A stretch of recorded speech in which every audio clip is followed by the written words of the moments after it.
to go full, what am I thinking? Go full Kaneki. Yeah, go full Kaneki.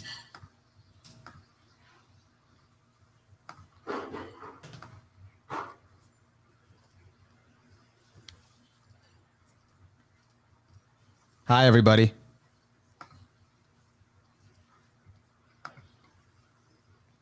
Hey, everyone. Let's see. How's everyone doing? Are people excited to talk about personalities?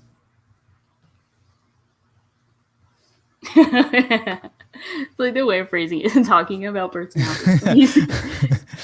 Are we ready to psychoanalyze our favorite fictional characters? Or not favorite, it extends to Maybe all. not so favorite. We'll find out. Let's see. I'm going to mute for like 5 seconds. Yeah, no problem.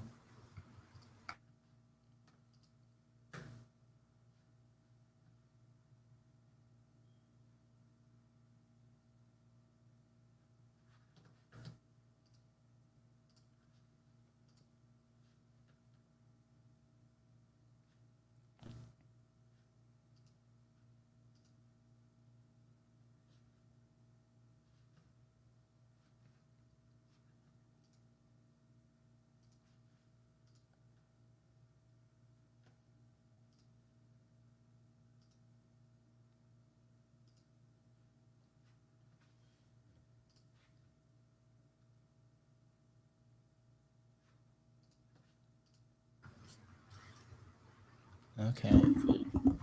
Everyone just take your seats. Sounds like a college, like an intro to like a college course.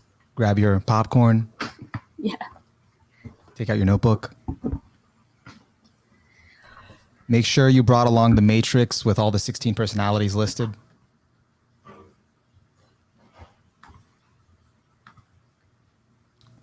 So those of you in the chat that have joined us, how do we sound? Is the audio okay? Do I sound fine? Does Shah sound louder?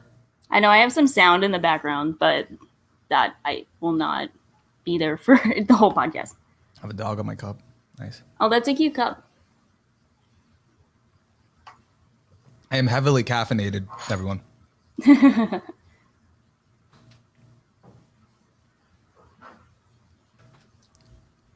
Okay. So.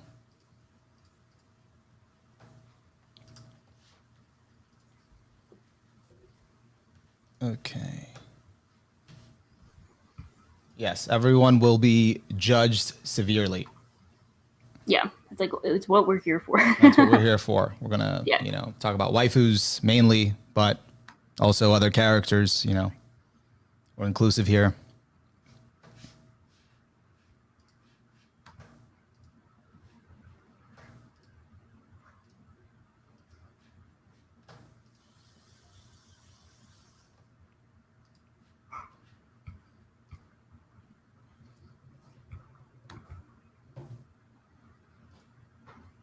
I'm legit just seeing like all your messages now. I just saw like another section where your messages were. Yeah, I was like, let me in because I can't join this unless you allow me to join backstage. That's so sad. Yeah, I guess we can get started though. Yeah, let's get started because I'm all ready to go and I don't think there's any audio problems. I think we sound good, hopefully. Good. Yeah, we'll see. All right, let's do this.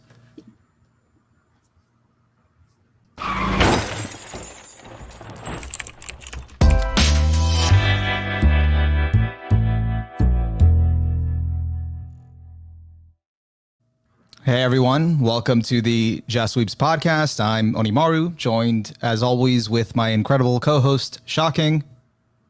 Hi guys. And today, as you saw in the title, we're going to be, judging your waifus based on personality types. But what that's really about is we're just going to be talking about like the MBTI or Myers-Briggs type indicator personality types, which are like 16 personalities.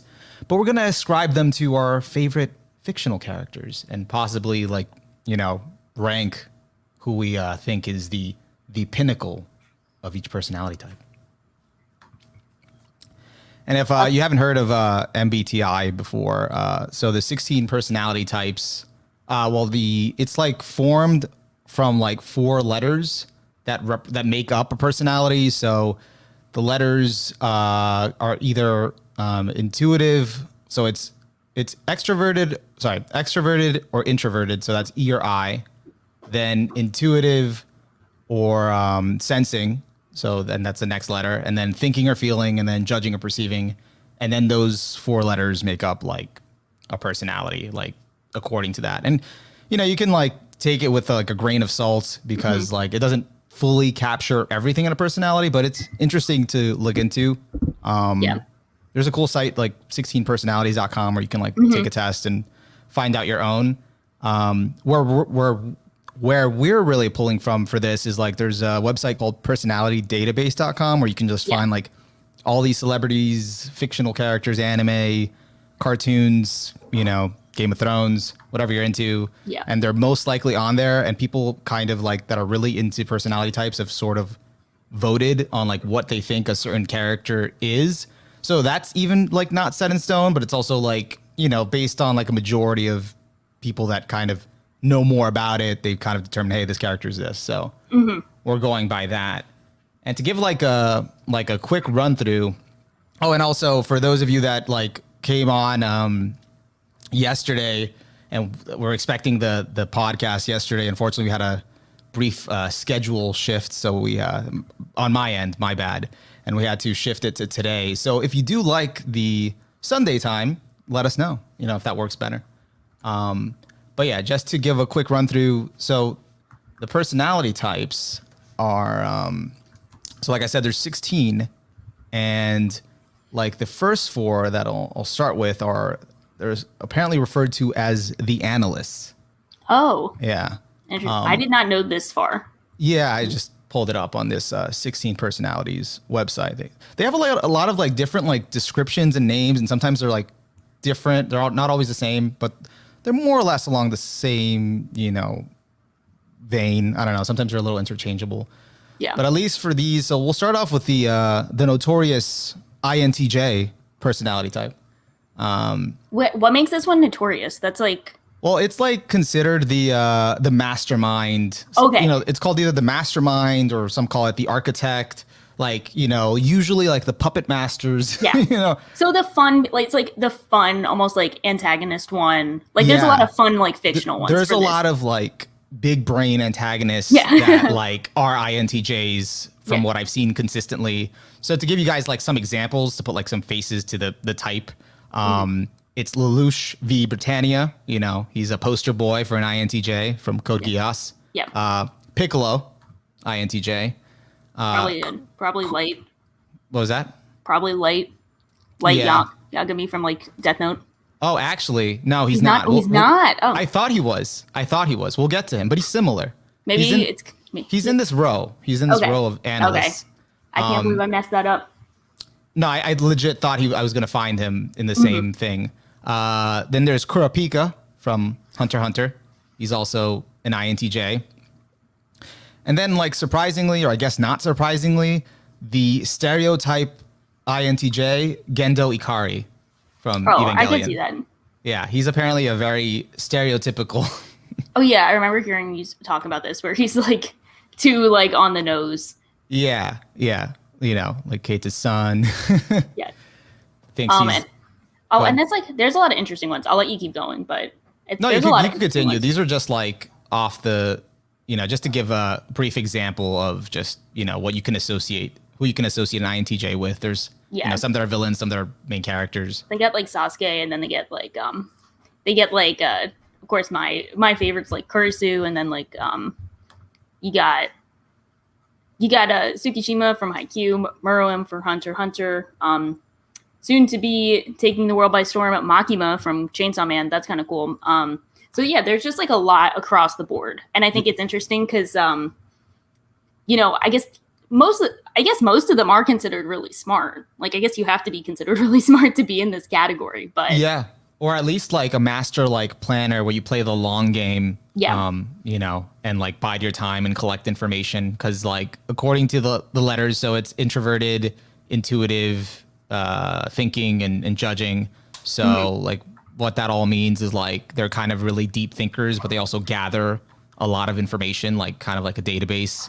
And so they use their like thinking, like external thinking to, plot like how they're going to execute their master plans.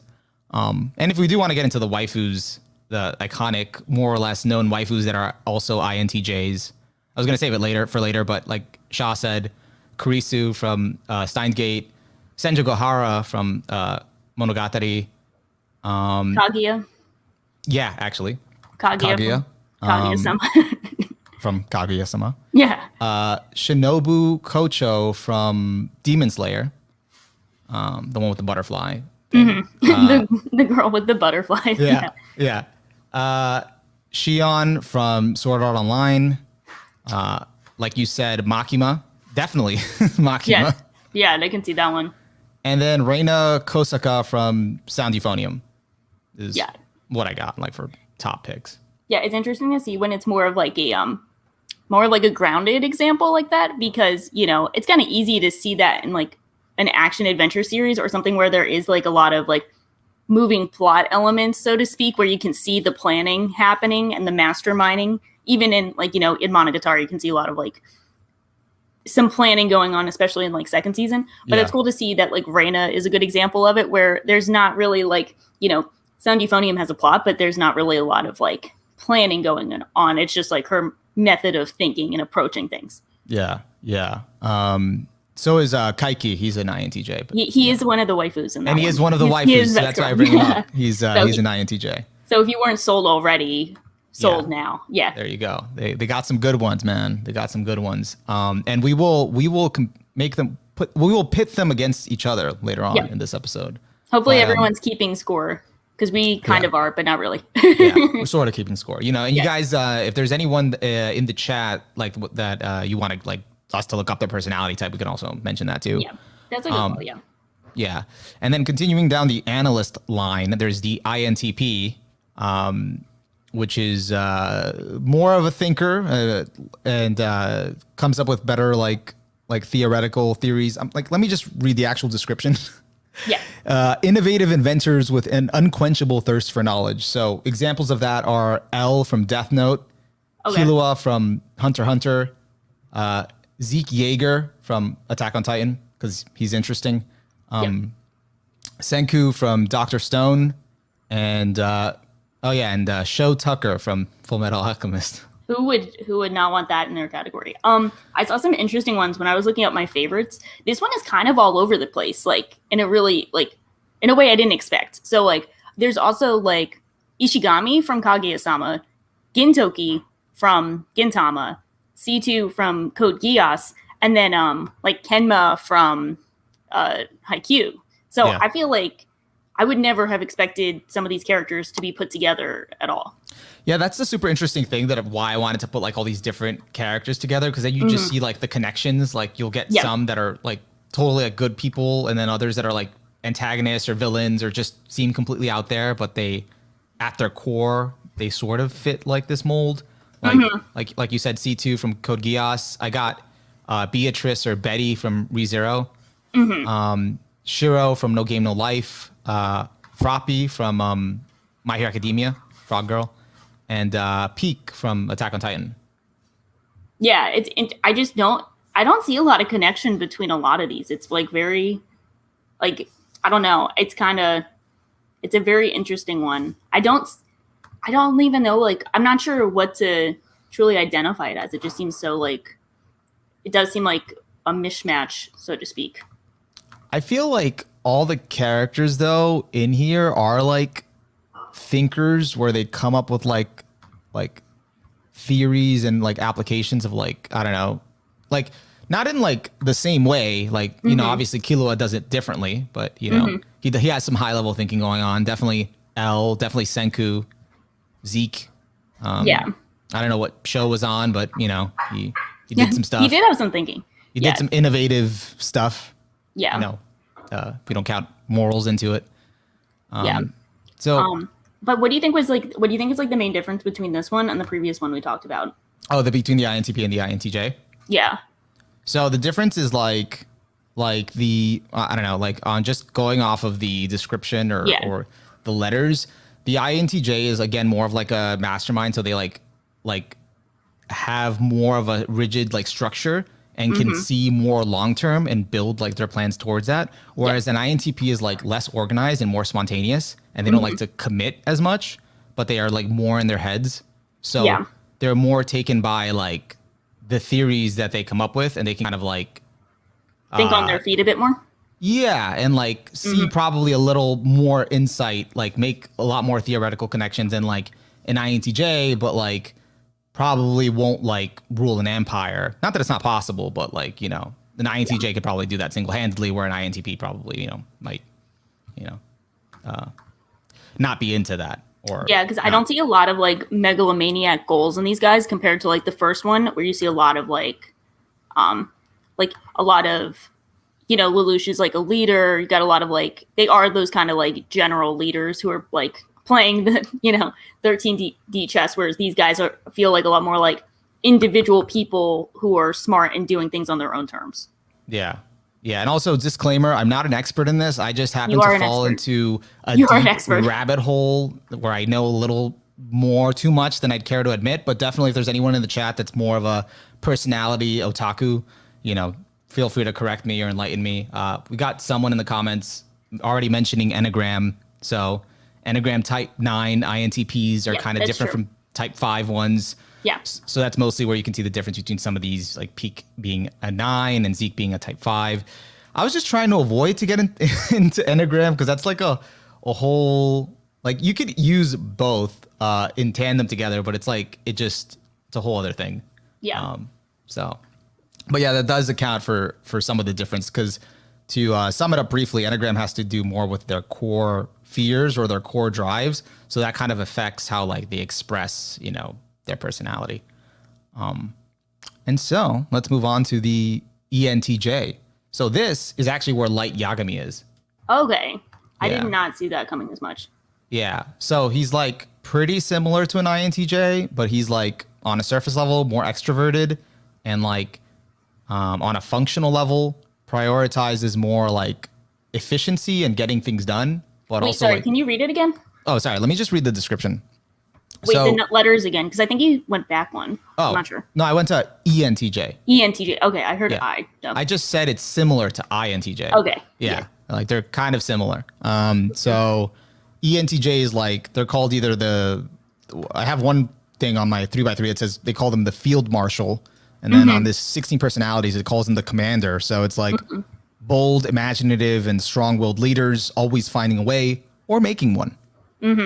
So like, again, they're similar to the INTJs, but they're not like long-term planning, I guess. They could, but they're more of on maybe their these guys are more charismatic. I feel like the other guys are more in their head. These guys seem more like charismatic leaders. Yeah. Like they're very smart, but I think it is more of like their commanding presence, especially like as indicated by like who's listed for this. I mean, it's good that you mentioned that, because I have Bakugo, Dio, Griffith. Erwin, you know. Erwin Smith from Attack on Titan, and Roy Mustang.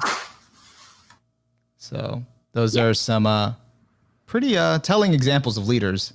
That gives you like a good indicator of like who's in this. I feel like once you list those, you're like, okay, yeah, I get this. This is like the commander. This is the commander one. Yeah. And for waifus that are ESTJs, I mean, like these shouldn't be surprising. Asuka from Evangelion, ESTJ. Sorry, that's ESTJ. Sorry, I messed that up. I jumped ahead. ENTJ. So for ENTJ, there is, let's see. Actually, did I write it? Oh, Shinobu from Monogatari, Rin Tosaka from Fate Stay Night, and Bakugo's mom. Same personality as him. That makes sense. Yeah. But yeah, that's pretty much like it for ENTJ. So they're more of the commanding presence and leaders with like a vision, but also prioritize like efficiency or something. And then we got ENTPs. There's actually a lot of cool ENTPs when it comes to anime characters. ENTPs are known as they're smart and curious thinkers who cannot resist an intellectual challenge. So they're similar to the INTP, but again, they're more like curious and outgoing, and more about like the possibilities. So good examples of an ENTP are Satoru Gojo from Jujutsu Kaisen, Hisoka, Edward Elric, Reagan from Mob Psych 100, and Ashalad from Vinland Saga. And my favorite, how could you leave him off? Okabe, obviously the #1 inventor of all time. I left him off so you could bring him up. No, I felt snubbed. Yeah, but that was cool to see. And then they also have like Izaya from like Durarara. Yeah. That's like I feel like he fits that really well. Or he's just like it was like super tough to pick like a character for this category when I was trying to pick a favorite, because it was just like there's so many good ones. Yeah, there's like some of these categories are obviously a bit better than others. Like you can tell when going through it. Well, if you guys don't go through it, we went through it. We could tell when we went through it. Also, as someone mentioned, Karu is here, obviously the GOAT category. So, but yeah, when we went through this, we were like trying to think of our favorites for each, and there was just so much for so many of these. And then there are some where there's like we can barely scrape together 3 that we like, and then we'll have 3 left over for others. So like they are not all created equal. Yeah, I mean, it depends like how basically how they write their anime characters. There's a category here later on that it was just easy. I have so many, and it's because I think a lot of them were written similarly, personality wise. But we will get there. But on ENTPs, when it comes to waifus, do I have any? Oh, so 02 from Darling the Franxx. Why did you write that down though? No, I'm just kidding. She's iconic, I think, at this point. I don't want to think, I don't want to think that, but I think she is unfortunately iconic for worse and worse. Asuka Tanaka from Sound Euphonium. Love her. ENTP. She's great. And I didn't write it down, but I think, what's her name? From ReZero Season 2, Echidna is an ENTP. Yeah. Yeah, I feel like I saw mostly like guide ones in this. I feel like this personality database thing is down because I've been trying to load it for like 5 minutes. Oh, seriously? And, well, it was like just not loading that well. So let me. Is it me or is it the website game? It loaded for me before, but now it's like struggling to that's load. What I have. So, we'll make do. Someone elaborated in the chat about ENTJs. ENTJs are way better with people and better with reacting in the moment than INTJs, but they're worse with coming to terms with their emotions than INTJs. Gotcha. That makes a lot of sense. Because ENTJs, the primary function that they prioritize is thinking, so they suppress their feeling because they primarily go on logic. Or with INTJs, it's not as intense. So that's. Did you have any others that you were interested in bringing up for ENTP?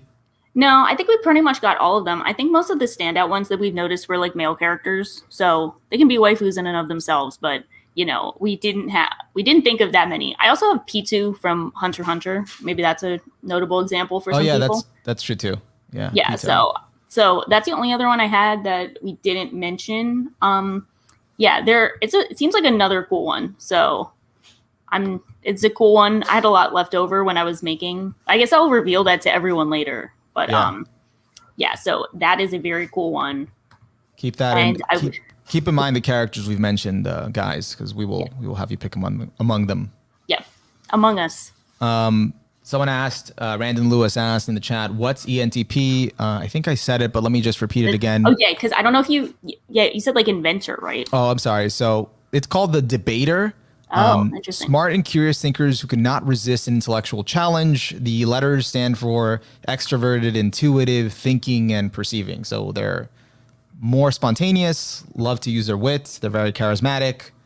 They're not really too held down by their feelings. They're just more of like, they're also sometimes called the visionary. They're also like kind of visionary sort of thinkers. I'm obviously very biased, but I feel like that like is like Okabe to a T in like all aspects, even when you said debaters, because he's like shows up, he starts debating like professors when he knows nothing, like just like he has these like these great like scientific plans for everything, and like even if he's not like the most intellectual and like living up to that, it's like obviously like that vision comes to play really well. Yeah, I think because they have a lot of confidence in themselves because they can see Yeah. a lot of possibilities because of their dominant function is their intuition and they kind of draw from the world. So they see a lot of possibilities and a lot of applications, like a lot of ideas. So they can generate a lot of ideas and then kind of merge it with their capacity for logical thinking. And then they just come up with all these like, again, possibilities or like you said, applications.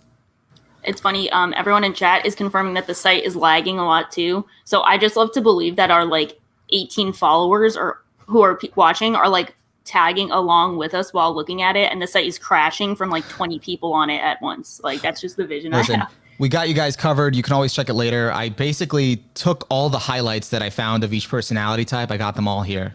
Yeah. So. And I got a project to show everyone. I made this like a month ago, and it was definitely a sign of mental illness and boredom that I made this. Huge project. I was blown away. I'll show you guys at the end, but yeah. Yeah, it's crazy. It's like definitely crazy. You'll see.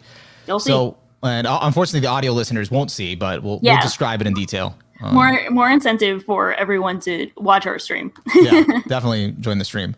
Yeah. So, and then the next one up. So that's all the analysts, what are called the analysts of the personality types. Next up, the next row, the next four are called the diplomats. So they know they're better with people. They know kind of how to like really talk to people and all of that. And like how to be sensitive to other people's feelings and they're just better with people. So the first one up is the infj, which is actually one of the rarest personality types. Like when they've done surveys of personalities, like there's not a lot of infjs in the world. They're known as the advocate. So, and then they're interesting because they're like intuitive feelers, but they're also kind of thinkers too. Yeah. And basically, their description is quiet and mystical, yet very inspiring and tireless idealists. Yeah, and one of the other like things I said I got that describes all the personality types. It also says like counselor. I like yours more because I don't like counselor. I don't know what that means. Okay, but counselor kind of works because the first one I came across for this one is like Hayasaka from Kaguya, and that feels like her in like a nutshell. Like she's always like giving Kaguya advice on things. She's always like mediating. Like it feels like pretty much her. They have a lot of like wisdom, and like a lot of the mentor characters in fiction, I think are INFJs. Like I don't know. I think Obi-Wan Kenobi is like an INFJ or something. Okay. Like they're kind of like the hermit, like mentor character because like their primary function is like understanding other people's feelings. Yeah. Instead of like they do understand their own, but they prioritize other people. So they're really good at. Oh, I'm sorry. That's their secondary function, but whatever. That's one of their dominant functions. It's kind of cool because you think of it on like a positive aspect. You got like Hayasaka, who's like most assuredly like a good person, like she has good intentions. She's trying to help people, like good guy vibes. And then you have it's like Johan from Monster, which is like that taken to its like opposite of like totally understanding people's feelings, but for like a very bad reason. They can actually, the dark side of them is they can be very manipulative because they're so good with people's feelings. When someone explained it to me that for an INFJ, because their primary function is intuition, introverted intuition, it's all about the vision for them. Yeah. So it like they can be good with people, but at the end of the day, it's about what they want to achieve. So actually really good example of that is Norman from The Promised Neverland. Oh, yeah, definitely. He's an INFJ. So he's really good with all of them. But at the end of the day, it's about his vision. It's about the vision. Yeah. Yeah. And actually, there's another INFJ is Emilia from ReZero in terms of waifus. And then if you want more of an extreme, you got Yuno Gasai from Mirai Nikki. So. Yeah.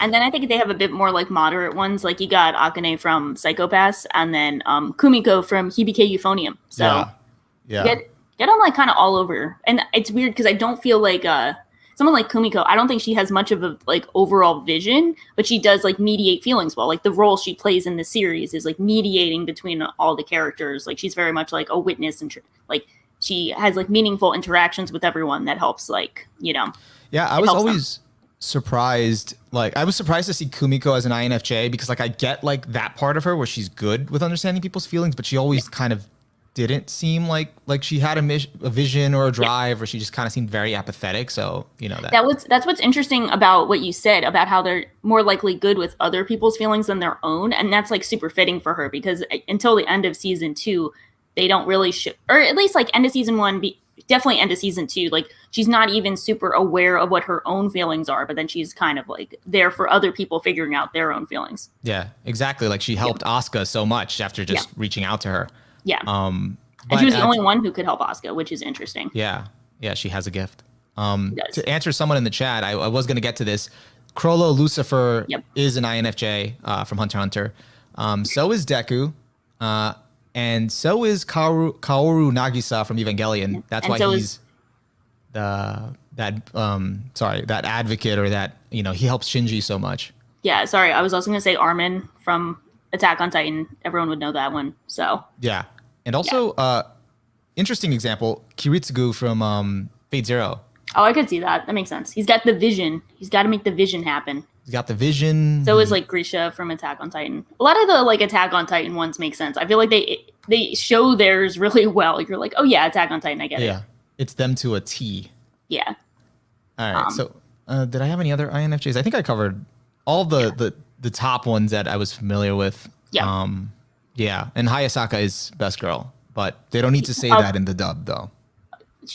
That's why they shouldn't say it, is because they should not be spreading misinformation. So, you don't agree? Well, I love Kaguya the best. I love them all. Like, it's not. I'm not dissing Hayasaka, but I do think Kaguya is the best. I honestly do love Kaguya, and I do think she's the best. But Hayasaka, she makes it tough. I'll just word it that way.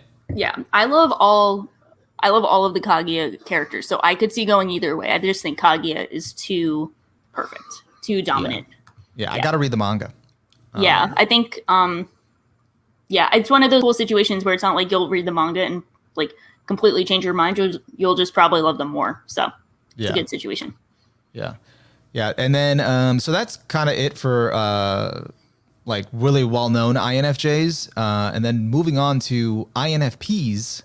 There's a lot of these in anime, but well-known ones are Shinji Ikari from Evangelion, Ken Kaneki, who's in the background right now from Tokyo Ghoul. Really makes me feel like I don't even know what the thing is said for this panel. I just like it's the meme. Like I just think of this as the meme. It's me in real life. Yeah, me IRL. Yeah. Yeah. But actually, before I continue with characters, so an INFP is the mediator, poetic, kind, and altruistic people, always eager to help a good cause.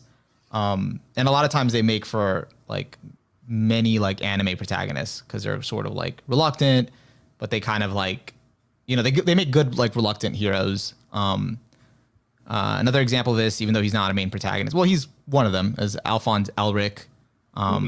Mob, and Legoshi from Beastars.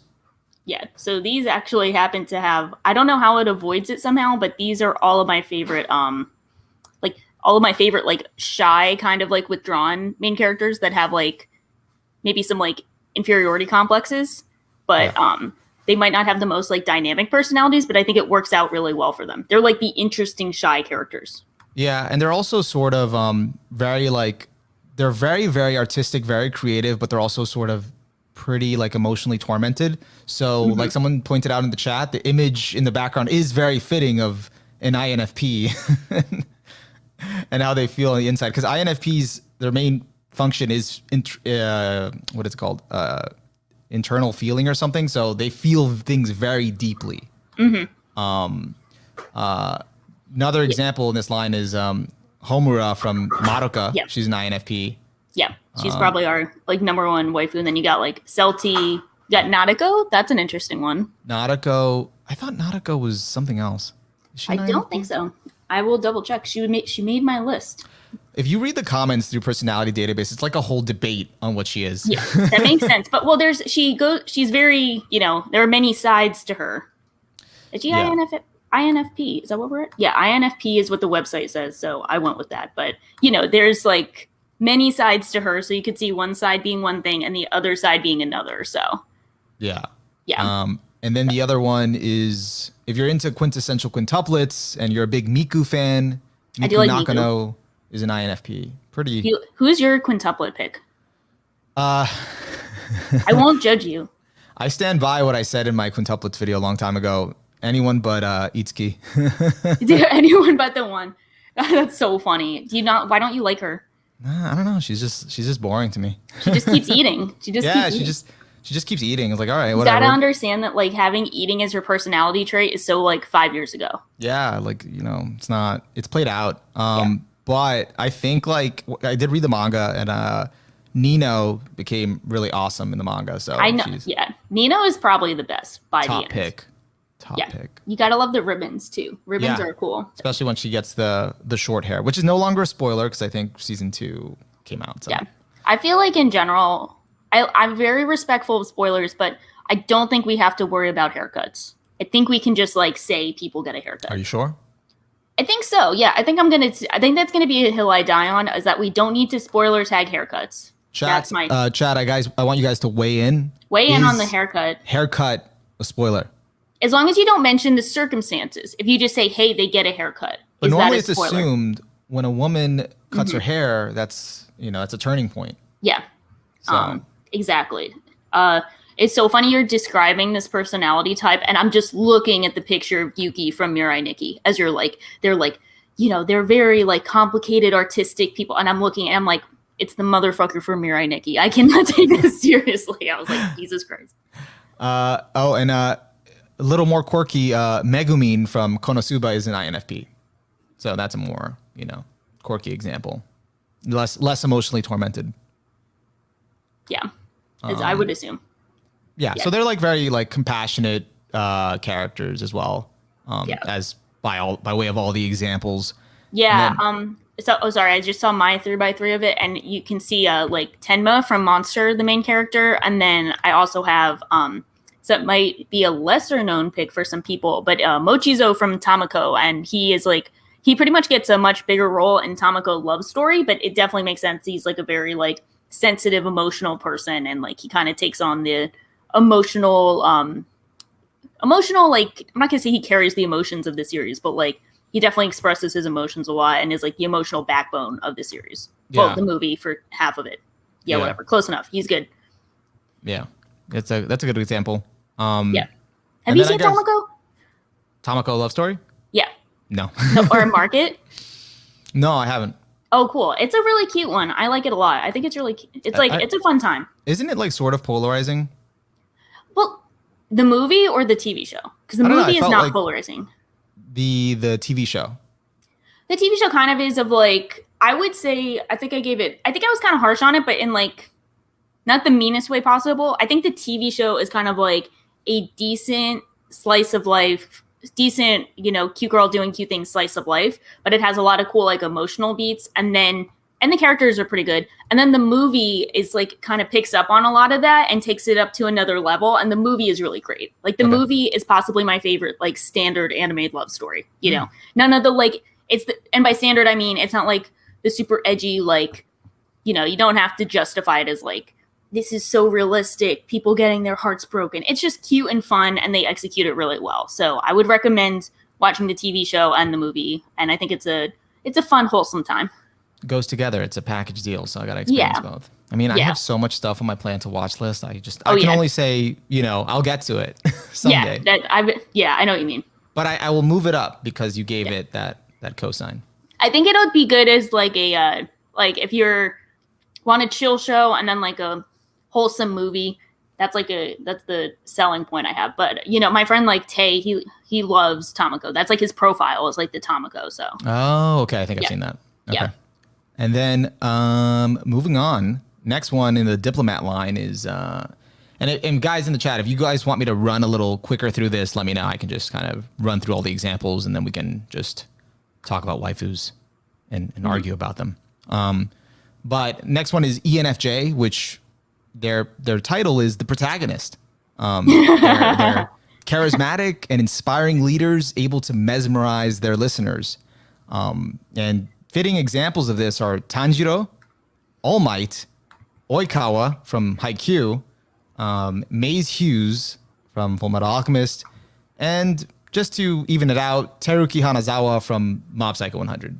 So like one protagonist. Yeah. So Yeah. it's like, so I mean, they have like protagonist energy. Like they fit they're this protagonist description. qualities. They Yeah. could be, they're the protagonist of their own life. We can put Yeah. it that way. Yeah. It's so funny because I was looking at mine. I'm like, I have one protagonist here. Like I just have one protagonist on mine.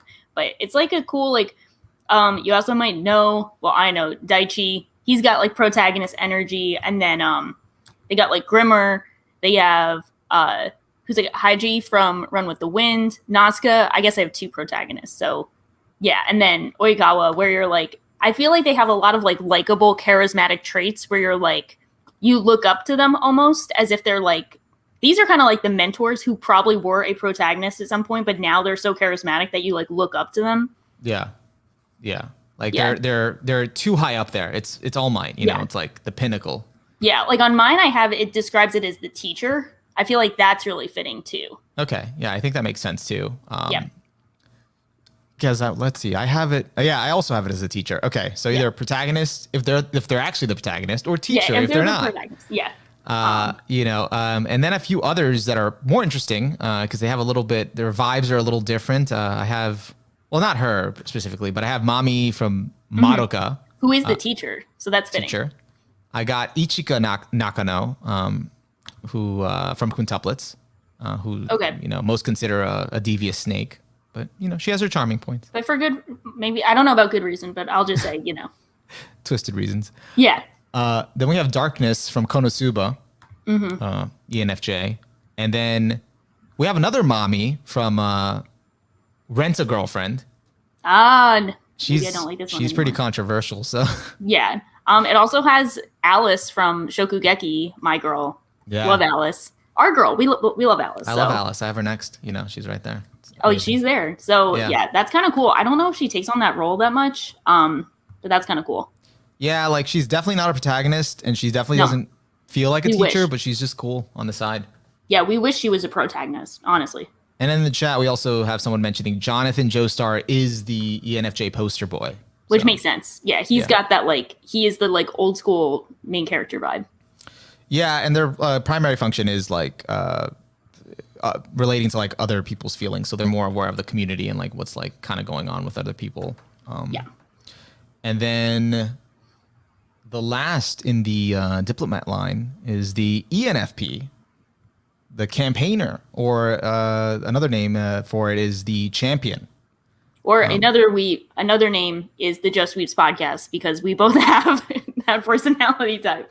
Or the other name for it is the manic dream pixie girl. Okay, you guys don't understand. So you guys do not understand our torment. So we do our Pancreas podcast where we are just universally shitting on the girl from Pancreas. Like, you guys know, we've been there. You know, nice throwback to an old podcast. If you haven't seen it, we did not have good thoughts. Yeah. So then we are we already knew our personality type by then, but we're sharing it and we're like, oh, look how cool this is. We're both ENFP. That's awesome. Look at that. We're like, we match. That's cute, whatever. And then we look at the people under ENFP, and it is the biggest hit or miss I've ever seen. It's either awesome characters I've loved for a while or the worst characters I've hated for the longest time. There's no in between, literally none. Yeah, here's where we have our actual personal gripes. All the other ones these were just descriptions. Now we're gonna really get down to the brass tacks. But I did pull up some good examples of ENFPs. I think you guys can judge. But we got Naruto, ENFP. We got Higashikata Josuke from JoJo's Part 4. We got Haruhi Suzumiya, however you feel about her. We got Kamina from Gurren Lagann. And we have Astolfo from Fate Apocrypha, because everyone knows Astolfo at this point. Yeah, even in this one, you're trying to hit, and we got some misses, but it's okay.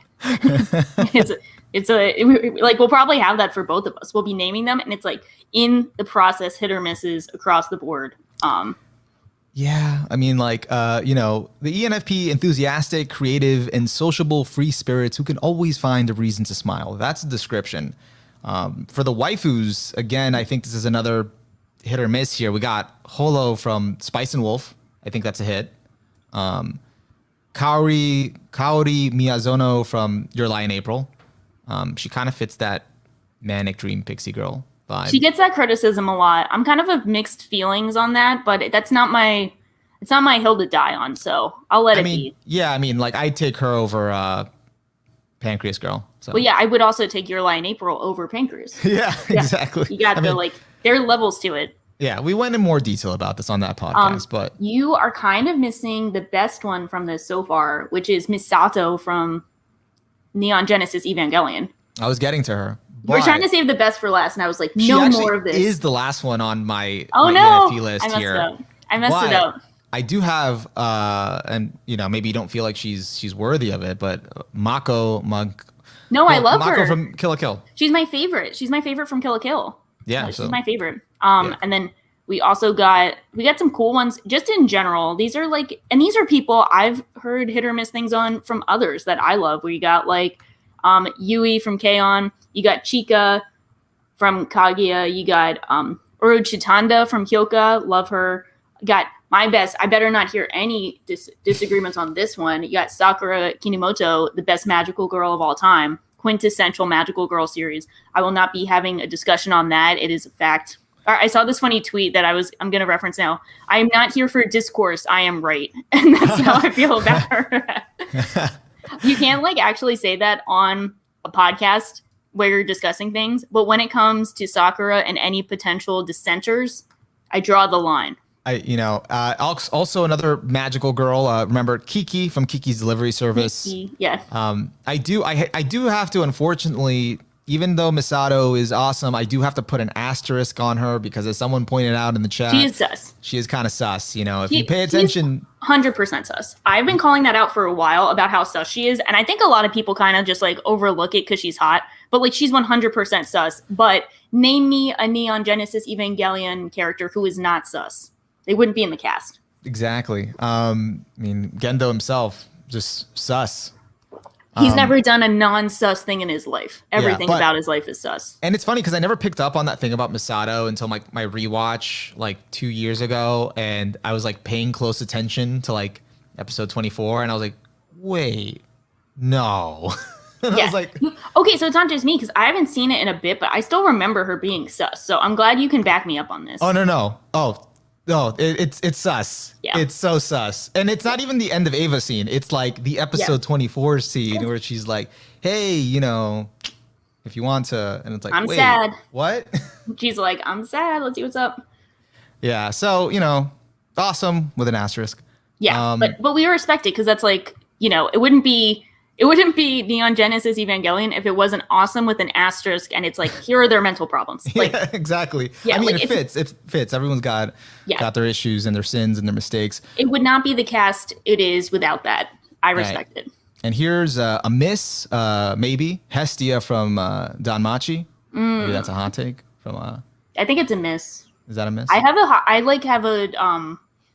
just kind of resent Danmachi as on principle for making Greek mythology boring with light novel bullshit. So I think that falls into that category. And this is when everyone leaves. Just I'd hope so.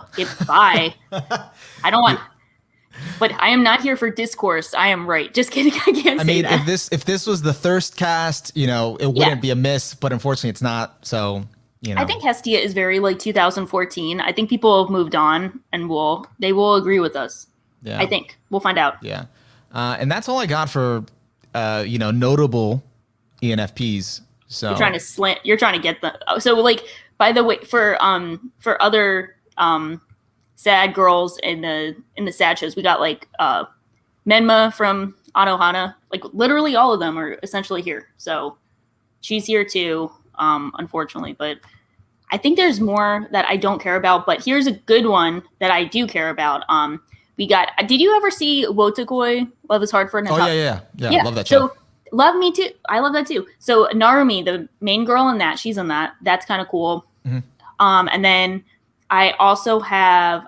This might be a bit more old school. Unfortunately, is Fu from Samurai Champloo. She's in this, so I love her. She's kind of quirky, and I appreciate her and how she gains 200 pounds on the spot when she eats, and then loses it in a day. So that's kind of funny. Yeah. Yeah, and actually, I just want to answer someone real quick in the chat. They probably just kind of hopped in. They ask, what would Rin Tosaka be? I think I already answered this earlier. She is classified as an ENTJ, so Lyle, my goat. known as the commander, you know, kind of Commander of charismatic thighs. leader that don't care about your feelings, just getting shit done. So, And this and is very also talented at what she does. this is the only not the ring category, but just going back to R1, this will be known as the Onimaru Shocking Just Weaves category. So our podcast category is ENFP. Yes, that is that is the category. Just like how Haikyuu's category is ENFP, right? I think on personality. Yeah, we are literally somehow they did it for shows. I don't know how you can do that. No, like no, it was the teams. It was the teams and the show. Teams and the show. So we also have the same personality type as Karasuno, the team. Okay, main character us. And then we're also just Haikyuu, I guess somehow got that personality type. So we are also Haikyuu. Yes. But yes. More importantly, no, because that's why you have to take it with a grain of salt, because I was going through that personality database, and literally there was a personality for Charizard, Venusaur, Blastoise, Exodia. Guess which one we get though? Did we get any of them? Yeah, we got Pikachu. Oh, all right, man. What do you mean? What do you mean? We get the most iconic Pokemon of all time. He's so. What do you mean? He's so like, you know. Is this your hottest take? Are you mad on Pikachu? Yeah, this is the hottest take. This is where everyone leaves. Everyone was cool with the Hestia thing. They're like, no, fuck you and your Pikachu take. Pikachu rocks. You know what? I was more of a Raichu fan. Okay. Oh my god. Were you like, why doesn't he evolve just like everyone else? Yeah, I was fucking pissed. I had the Lieutenant Surge, the VHS. I had that. I owned it, and I watched it. And he had the gym battle, and it was like, yes, he got the Thunderstone. Evolve him, Ash, please. And then that set a fucking precedent for the rest of the show. You're like, you made the mistake, and you can't turn back. Where he doesn't evolve his Pokemon, he lets him go. You know, this is probably a very, very actually common basic take, but you know. No one has said this in the history ever. I don't know, actually. I feel like some people have said that, but I don't think saying Pikachu is mid is a take I've heard like ever in my life. Pikachu's mid. Pikachu is mid. That's like the biggest takeaway. I mean, did you play the Pokemon games? Yeah, I played like. Did you use Pikachu in your party? No, I think I only played Silver and Gold hardcore, and then I did go back and I played Red and Blue, but I never played Yellow. You know why you didn't use Pikachu in your party? Because I couldn't catch Pikachu. That's true too. Actually, it was pretty damn hard to catch. Yeah. I think he was available, but anyways, I'm like one of the blasphemous people that I played Yellow and I had Pikachu following me around the whole freaking game, and he's like, because again, he's not evolved, he's not as strong as other Pokemon. Yeah. And so like later on, when I think I had beaten the game or I got to Elite Four, when I got the chance, I traded my Pikachu so I could evolve him into Raichu. Yeah, that's funny. And then I finally got Raichu, but then I'm like, crap, he's not following me anymore.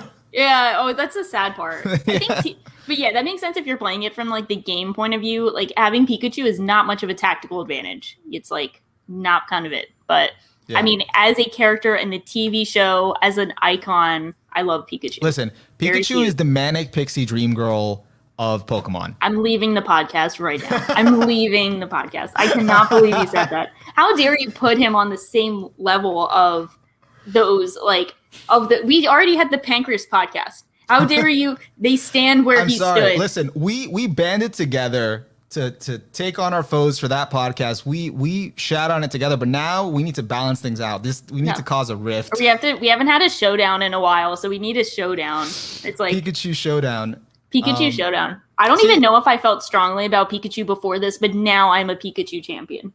Listen, I definitely appreciate Pikachu being iconic. I definitely appreciate his what he's caused as a cultural phenomenon, his place in the pantheon of fiction, but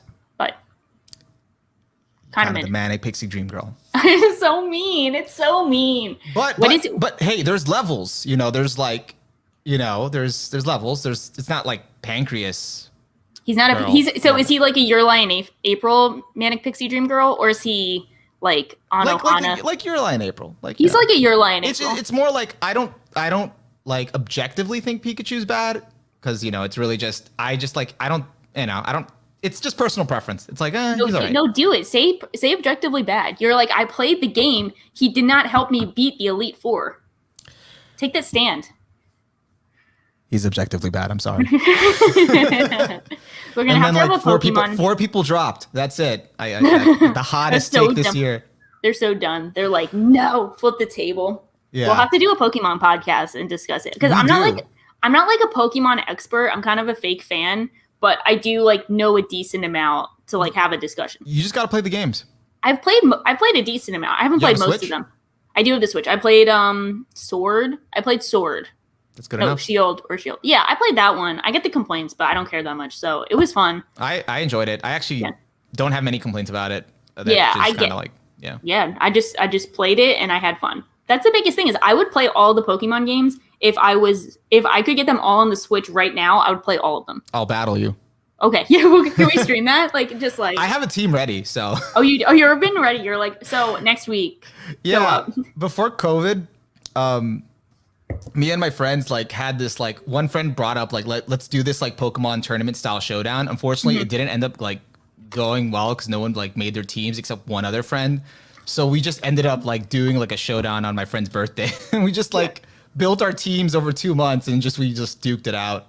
So yeah, but that's exciting. I have it ready, and I will give you time to prepare. Thanks. Gotta like I will get good. My team was not that good. My fiance's team was really cool. He got the Chandelier Fire Ghost one. I feel like that one carried really well. That's pretty good. He's a good Pokemon. But enough about Pokemon. For now. If you guys want a Pokemon podcast, let us know. Like, just actively bother us. Let us know if that's something you're interested in. Back to personalities, and not Pikachu and not ENFPs. Yep. We're moving on to now so that was all the diplomat personality types that are kind of inherently good with people. Yeah. You know, they kind of look at the deeper meaning and feelings and consider all that stuff. The next row is called the sentinels. And I actually have to look this up because I was like, what does that mean in this context? Is that like a team? Isn't that a soccer team? I think so. Or is that like an alien? It is. No, it's like the first thing that came up was League of Legends team. Oh. But maybe it is a soccer team. Which one is this? This is the third row. So it's istj. Okay. isfj, estj, es. So they all have the S's. Gotcha. What is the name of this like section? Oh yeah, so sentinels. These are the whole group is sentinels. Yeah, the next four are called sentinels, and basically. Well, sentinel is a soldier or guard whose job is to stand and keep watch. Okay, but what does it mean in terms of this? And this is istj? This is all the SJs. So all the ones that have the S and then the J at the end and then kind of interchangeable with I or T or F. Yeah. So it says these personality types seek order, security, and stability, and they tend to work hard to maintain their way of doing things. Careful and consistent, sentinel personalities tend to be self-motivated. This means that they rarely need external inspiration to be productive and focused. So they're very consistent people that thrive on the mundane day-to-day routines. So one of the first ones here is the ISTJ, which is a very like by-the-book sort of personality type. Yep. And first example here is Kageyama Tobio, the king of the court from Haikyuu. Legend. We got Gyu Tomioka from Demon Slayer. More recent example, Megumi Fushiguro from Jujutsu Kaisen. We have the one of the most iconic villains, Kira Yoshikage from JoJo Part 4. Goat. Legend. And just to balance all of these examples out, we got Arima Kosei from Your Lie in April. It's so funny. I can't tell if you're saying that because you don't like him or if he's just because he's from another genre. And it could go either way, but they're both funny to me. More of the latter. That's it's more toxic. Of just like, one is like a villain. The other one's like, intense sports player. So this is more of like a sensitive, kind of guy. So it's like different. So it's to show the range of the personality type. ISTJ. And then for waifu examples, there's actually a lot, I think. Yeah. Yeah. I have Mikasa from Attack on Titan. I have my favorite, Mai Sakurajima from Bunny Girl Senpai. We got the original Saber from Fate Stay Night is an ISTJ. Because I knew the first question was going to be, which Saber? But I thought you were going to say then we have the Kyoani saber with Violet Evergarden. Actually, no, yeah, actually she is an ISTJ. Yeah. So she's up next. We got the Kyoani saber. That would have been good. We got Ram from ReZero. We got Rei Ayanami, who I think is like the ISTJ prototype. Yeah, pretty much. We have Haruhi Fujioka from Oran High School Host Club. And we got Casca from Berserk. Oh, that's interesting. I didn't know Casca was under this one. Yeah, so. Makes sense. And we got the main character from Pancreas. Oh, is he? I think I blotted that out. Yeah. He's an ISTJ? Yeah. I don't know how you could have missed such a thing. Oh, and we got Ino from Kaguya. I feel like just calling out all the Kaguya ones for some reason. I feel like.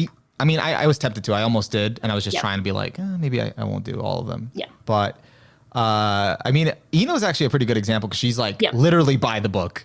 Yeah. We also have Mio from K-On! I don't know if I care, so I'll say that. But yeah, you care. She kind of works too. I think that one's cool. And then my favorite character in Gintama, Tsukio, GOAT, legend, best to ever do it. She's in that. And some other people that you might know, maybe I guess Scar from Full Metal, and then you got Hijikata from Gintama as well. And then to balance out my other card captor soccer pick, we have Seiron Lee. I keep saying his name wrong, but oh well. And then those are just some of my picks. More obscure picks somehow, but they all fit. What did I pick? Now I'm referring to my original 3x3. Mm-hmm. Oh, I put Thor's from Vinland Saga. Ooh, that's a good one. I thought he was pretty cool, even though he was like not around for long. Not a lot of screen time. Not a lot of screen time. But he did make a big impact in the story. Yeah. And with the ISTJ, I was gonna say something regarding them. Like I said, they're pretty by the book, but Oh, so it actually sort of makes sense, I guess, that in Pancreas, the dude was ISTJ and like the girl was like ENFP. Because what I've read about like these two personalities, they're kind of like completely opposite to each other because they have all the opposite letters. So even though they're completely different from each other, they in a way can like admire each other because of like the qualities that they don't have and can show each other like a different way of life if they can tolerate each other. Yeah. That makes a lot of sense. I've seen, like, when you see I guess there's a lot of, like, couples that are in the two, like, with the Pancreas too. And then the card captor examples I have they're cute. They have cute feelings. So, like, that works because they match each other really well. Don't know if we have any other couple examples from this, but yeah. Yeah, but that makes sense because that literally was the premise of that whole movie. Yeah. So. Yeah, it is the movie is a personality type. And then, did I read there? So the actual, like, they're called either the logistician or I already said, I'm sorry, wait, this is ISTJ. Oh, so it wasn't Thor's. Thor's is an ISTP. So what I picked That's a good transition. So I go into ISTPs. Yeah. The one that I actually did pick who was an ISTJ was Bruno Bucciarati from Golden Wind, so JoJo Part 5. So that's a good example. Practical and fact-minded individuals whose reliability cannot be doubted. So that's them. Moving on to ISFJs, they're called the defenders or the protectors. So very similar. I got one calling them operators, and I feel like my descriptions are either good or awful. Like, that tells me nothing. Maybe it's just like the guy who carries the thing out. Is that a good way of putting it? Well, the operators for me is the ISTP.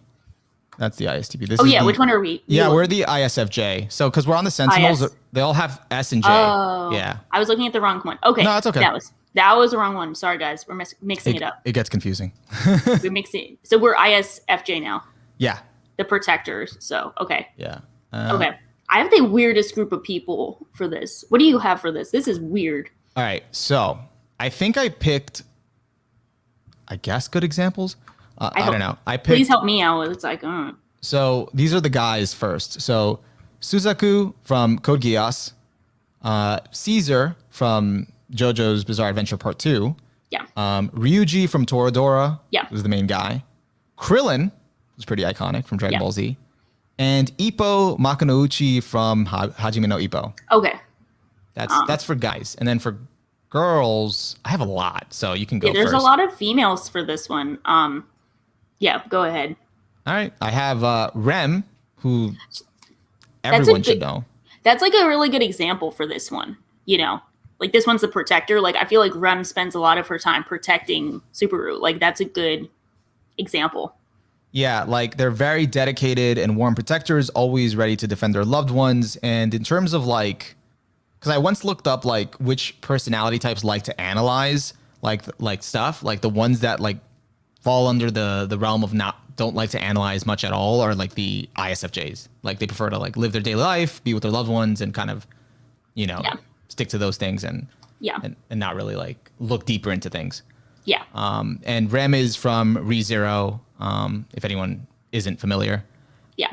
And I've got Hanekawa from Monogatari. Yeah, that's a good example. She's pretty ISFJ, like to the T. Oh, just like saying, you're pretty ISFJ. You're pretty ISFJ. We've got Historia from Attack on Titan. Mm-hmm. Raftalia from Shield Hero. Anri from Durarara. Sakura Mato from Fate's Day Night. Onodera from what's that show called again? From Nisekoi? Yeah, Nisekoi. I blanked. So this, And Diamond from Hoseki no Kuni. Yeah. You also got like Shoko from A Silent Voice and Hana from Wolf Children and Yachi from Haikyuu. So yeah, Yachi. There's a lot of like interesting ones in this. I feel like this is like the Dairy category. There's also Madoka from Madoka and Hinata from Naruto. Yeah. This is the Dairy. Wait, and also Nezuko. Okay. Yeah. I think you're right. This is the Dairy one. Just like realizing like this is that one in a nutshell. Well, I think there's a few exceptions here though. There's Rika from Gridman. Does she fall under that definition of Dairy? Not as much. She's not as much by the book on that one, but I think she could fit. And we've got Yun from Konosuba, if you remember who that is. I unfortunately do, but I tried to blot it out. There's the ones where you just like I choose not to think. And also Momo from My Hero Academia, who's I think she doesn't fall into that. Sort of, maybe. Well, it's like interesting how that works out. So one of my picks for this was Ringo from Penguin Drum, and she's kind of like a toxic character, so that's interesting that she would fit into this. And then another side one I have that people would know is Ikaglo from Hunter x Hunter, aka the octopus from the Chimera Ant arc. Mm-hmm. And he does a lot of protecting, and I could see him like fitting into this, but I'm like, yeah, this guy works. So I got like a cute picture of him like crying, and I was like, oh, he's a wholesome octopus. I just picked Hanekawa. Yeah, Hanekawa is a good pick. She's normally a good go-to in all capacities. Yeah, and that's all I got with them. I don't think, like they weren't too all over the place. A lot of them are kind of like what you said that fall into that kind of protector, but have like a Dara side to them. I'll be upfront. This is definitely one of my least favorite of these. There are like a few standouts that I really like, but definitely overall like one of my least favorite personality types. So anyone in the chat that is an ISFJ, no, you are Shah's least favorite personality type. You might be an exception, but you might not. You might not. You might not make the cut. No. Prove yourself. Yeah, they're probably actually. This is a good example of one that would be better in real life than in fiction. Because I'd rather deal with these people than some of the psychopaths we talked about in other categories. But in fiction, they might be a bit boring. Yeah, I think that's really what it is. So I'll probably like you more than a fictional character if you're in this category, if it's any consolation. Probably. Next one up is, I finally got here, is the ESTJ, which is known as the executive. They're excellent. Well, either the executive or what's the other name? Mine is called supervisor. Supervisor. Yeah. So, and they have like a picture of like a lady with like a ruler.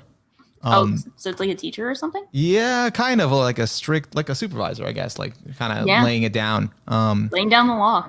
Excellent administrators, unsurpassed at managing things or people. So we got some really iconic examples in here. We've got Vegeta from Dragon Ball Z. We've got Endeavor from My Hero Academia. We've got Gamagori from Kill la Kill. The We've goat. got younger Toguro from Yu Yu Hakusho. And we've got Flock from Attack on Titan. It's so funny. You see, it's actually really funny when you realize you got Jean and Flock from Attack on Titan. Yeah. It's so funny. And you're like, ooh, we got like, this is like two sides of the same coin. One who turned out to be like pretty solid and the other turned out to not be solid. Yeah, like personality types doesn't account for either also intelligence or not that Flock is dumb, but or mental mentally, whether he's mentally unhealthy or he's just an asshole. He's just a douchebag. Or doesn't account for being an asshole or not. You can be a personality type and still be an asshole. Yeah, and that's what's evident with this isn't like there's no like good guy and bad guy category. It's all like similar line of thinking, and you could fall in one side or the other. Especially with like that Johan category. That's a good example. Like you can be like motivating people for good, or you can be like, I'll use all your insecurities against you and kill everyone. Yeah. Other iconic example is Asuka from Evangelion, istj. Nino from Quintuplets. Erina from Shokugeki. Shizuru from Rent a Girlfriend. Nami from One Piece. Urza from Fairy Tail. Tatsumaki from One Punch Man, Misty from Pokemon, Nonon from Kill la Kill, and really recent example is Nobara Kugisaki from Jujutsu Kaisen. So yeah, got a lot of people in this. Those are the ESTJs. Yeah, it's kind of cool. I think also for people who like not a waifu, but maybe a waifu. Yeah, I don't know. Like King Bradley from Full Metal. I don't know if we mentioned him. Oh, we didn't. Yeah, he's an ESTJ. Yeah. Yeah, I vaguely remember him, but I can see him being that. Yeah. And then the last one in this Sentinel list is the ESFJ. Yeah. With examples like Leorio from Hunter x Hunter, Rock Lee, Rainer from Attack on Titan, Todo from Jujutsu Kaisen, and Toru Honda from Fruits Basket. Okay, this is definitely not based on these categories. But this is definitely my least favorite personality type. Is it because it was like hard to find characters in it that like you thought were like A tier? Yeah, it was tough to find characters I really liked in this one. I think it's like, it's the same thing of like, I see a few that I really like, but overall I'm just like underwhelmed. Oh, I should have put Knuckle. I didn't put Knuckle in it, damn it. These are all the like wholesome guy categories I like. I think actually it's like all the wholesome boys that I see in this one a lot. But I had a hard time finding characters in this one, but I think this time around I found a little more like Uraraka from My Hero Academia or Winry from Full Metal Alchemist. I like Winry, but I'm not a like Uraraka fan, so I was like, that's a good example of like she'd be like a good obvious pick for like most people, but for me, I'm like, no, I'm not big. And then I don't know who else is a good example of someone I'm not as big on. Maybe like Hiyori for Noragami. I wasn't too thrilled by her. I see a lot of like, I don't know, just kind of underwhelming. I mean, then we've got, actually, are you underwhelmed by Yoko from Gurren Lagann? I think she's an interesting one. I wouldn't consider her a favorite, but I think she gets more flack than she deserves. Gotcha. So like, I wouldn't pick her for a 3x3, but I wouldn't hate on her. Yeah. And then we got Itsuki in here from Quintuplets. The one who you said anyone but her. Yeah. So that's this category, anyone but her. And that is what we officially dubbed this category for fictional characters, not for real life. Yeah. This is probably another real life category that I would really like people in. Like I think real life people who probably fit this, I would like more. Yeah, I think they'd be very hospitable. They'd be nice. They're called the Consul. Extraordinarily caring, social, and popular people, always eager to help. Yeah. So there you go. Yeah. All right. And we're finally in the final stretch of categories. Yeah. This is called the Explorers. And it's all the SPs. So it's the ISTP, the ISFP, the ESTP, and the ESFP. And pretty much the ISTP category is the virtuoso, bold, and practical experimenters, master of all kinds of tools. And you've got actually some notable people in here. You got Levi or Levi from Attack on Titan, Spike Spiegel, Jotaro Kujo from JoJo's Bizarre Adventure, Saitama and guts. Yep, this one is like very, very like notable, very bold. You also get someone like on the other side, not for quality, but for different genres. You get like Ishida from A Silent Voice, and then like Tomoya from Clannad. So I guess that's more of the other side of, you know, maybe the grounded version of this. Yeah. Interesting. Yeah, I'm trying to see if like, oh, I only have one female character for this category that I just wrote down. I think I do too, actually. It's a Nabume from Gintama. I have Annie Leonhardt from Attack on Both, Titan. and both of those are very like badass, kind of a bit more. I don't want to say masculine, but a bit more like soldier. Like, I think this is the badass category. This is the badass category. I think it is because no one that we haven't named here is not a badass. You got Ymir from Attack on Titan, Jiro from My Hero Academia, Machi from Hunter x Hunter. Yeah, we haven't come across a non-badass yet, so. Yeah, I think this we is... got Kirito, the Black Swordsman. Oh my god, same category as Guts. They're competing for Black Swordsman. Well, we know that Guts did take a lot from Kirito, so that makes sense. That's true. That's very true. And then next up, so this one we're going to also see a lot of familiar faces. ISFP, we got Eren Yeager, Itadori Yuji, Hero Killer Stain, Ichigo Kurosaki, Thorfinn from Vinland Saga, Shiro Emiya from Fate Stay Night, and Simon from Gurren Lagann. Yeah. Yeah, this one has a lot. This is cool. I think this one was tough too. I had trouble finding people for this one. I don't know how. This is definitely like one of the pro tag categories though. Like this is like a pro tag category because you also get like, I don't want to get into the waifu ones yet, so that's you. But yeah, I feel like these last three are really the pro tag categories because from here, like my next two are a lot bigger. yeah. Do you not have as many pro tags either? In the next two I do. Here, for what? For which one? This one, or just in general? Like, do you feel like in general, do you like pro tags more, or like other maybe like side antagonists or like dur antagonists? I usually like pro tags. Okay. It just depends. But usually the ones that like fall into these categories that are pro tags, like I'm kind of iffy on, like like Shiro from Fate Stay Night, I'm like whatever about, you know. Simon, I'm okay with from Gurren Lagann, but I don't feel strongly for any of these, and these are all mostly like pro tags besides Stain. I think the ones that I have one of the Nanas is here, the goth Nana. She's really cool. Okay. And then I have a Ryuko, who is probably my favorite protagonist here. Ryuko from Kill la Kill. So she's cool. And go ahead, sorry, I'm rambling. And then kind of a weird one that is not, it's another one of those like outside the genre ones, is like Haru from Free, who has like virtually nothing in common with Eren or any of these guys because he's a lot more laid back, but he's a protagonist, and I guess that's like, you know, he kind of fits this one.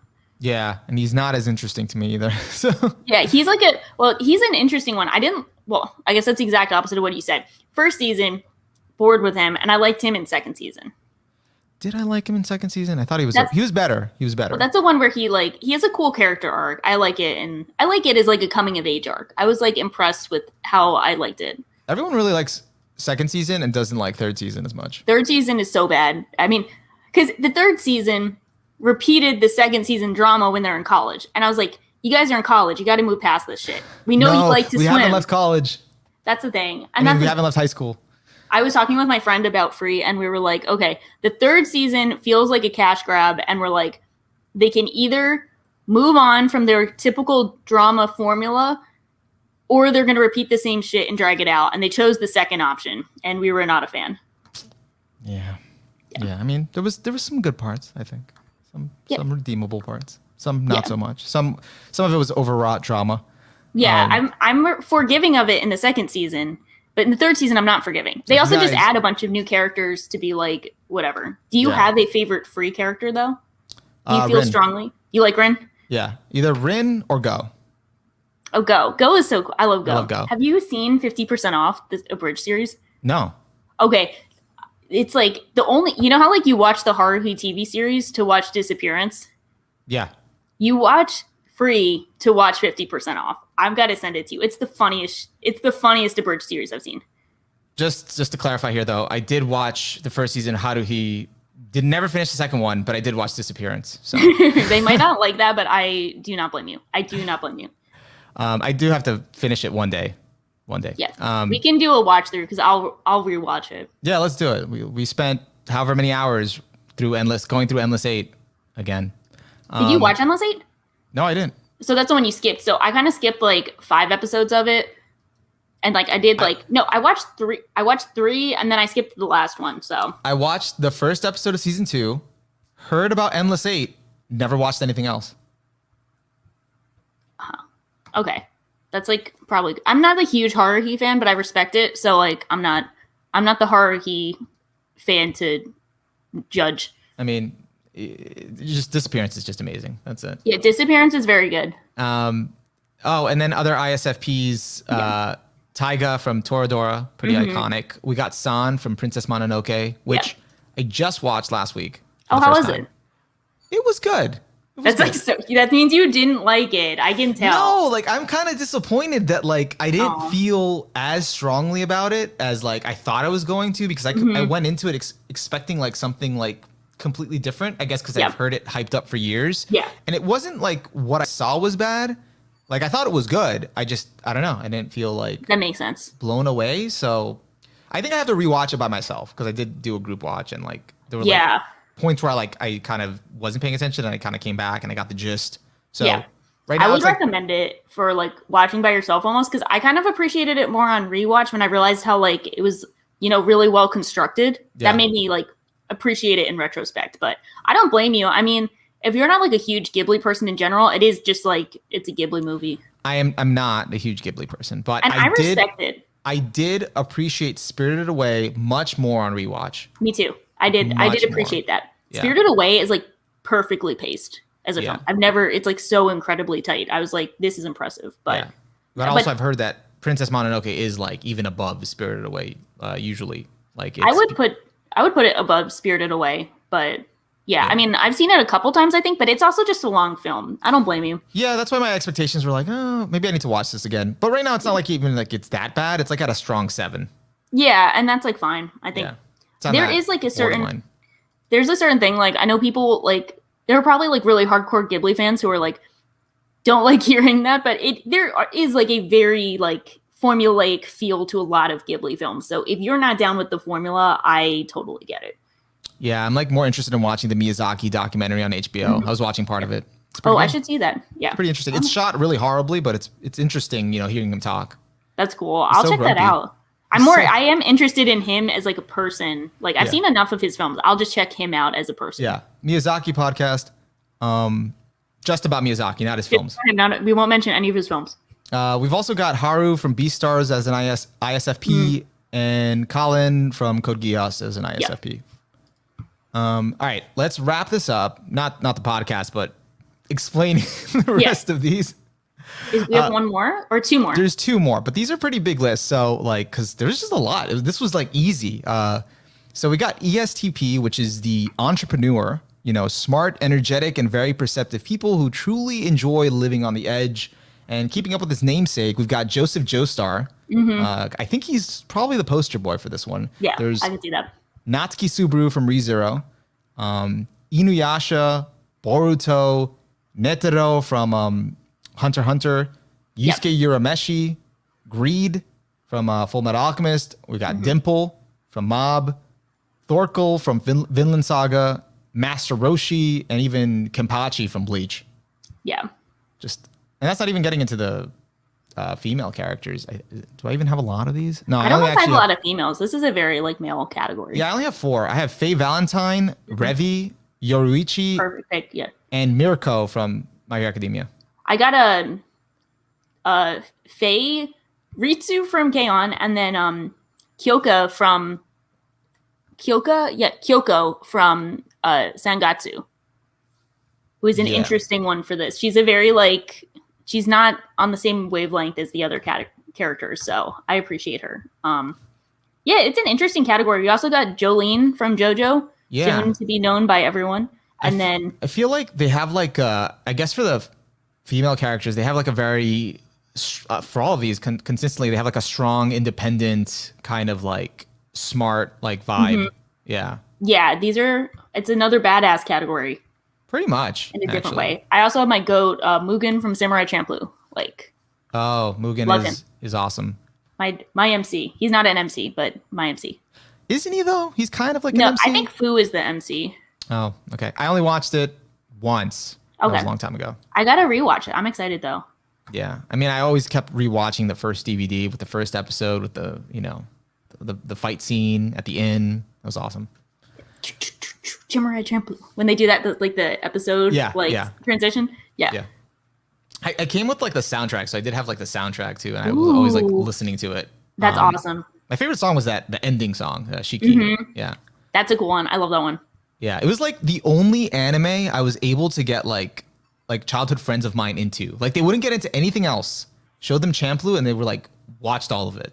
It doesn't feel very it feels like I'm not sure if it was ahead of its time, but it felt very like Adult Swim Western, like good mix of Western and Eastern. Yeah, I could see that. I agree with that. Yeah. It almost feels like Samurai Jack kind of thing. Like you could see them going one after the other on TV. Yeah, yeah. And then the last category here, which is this the big one? This is big. This is pretty the big big. one. There's a lot of big names here. ESFP, the entertainer, spontaneous, energetic, and enthusiastic people. Life is never boring around them. I've got Gone Freaks from Hunter x Hunter.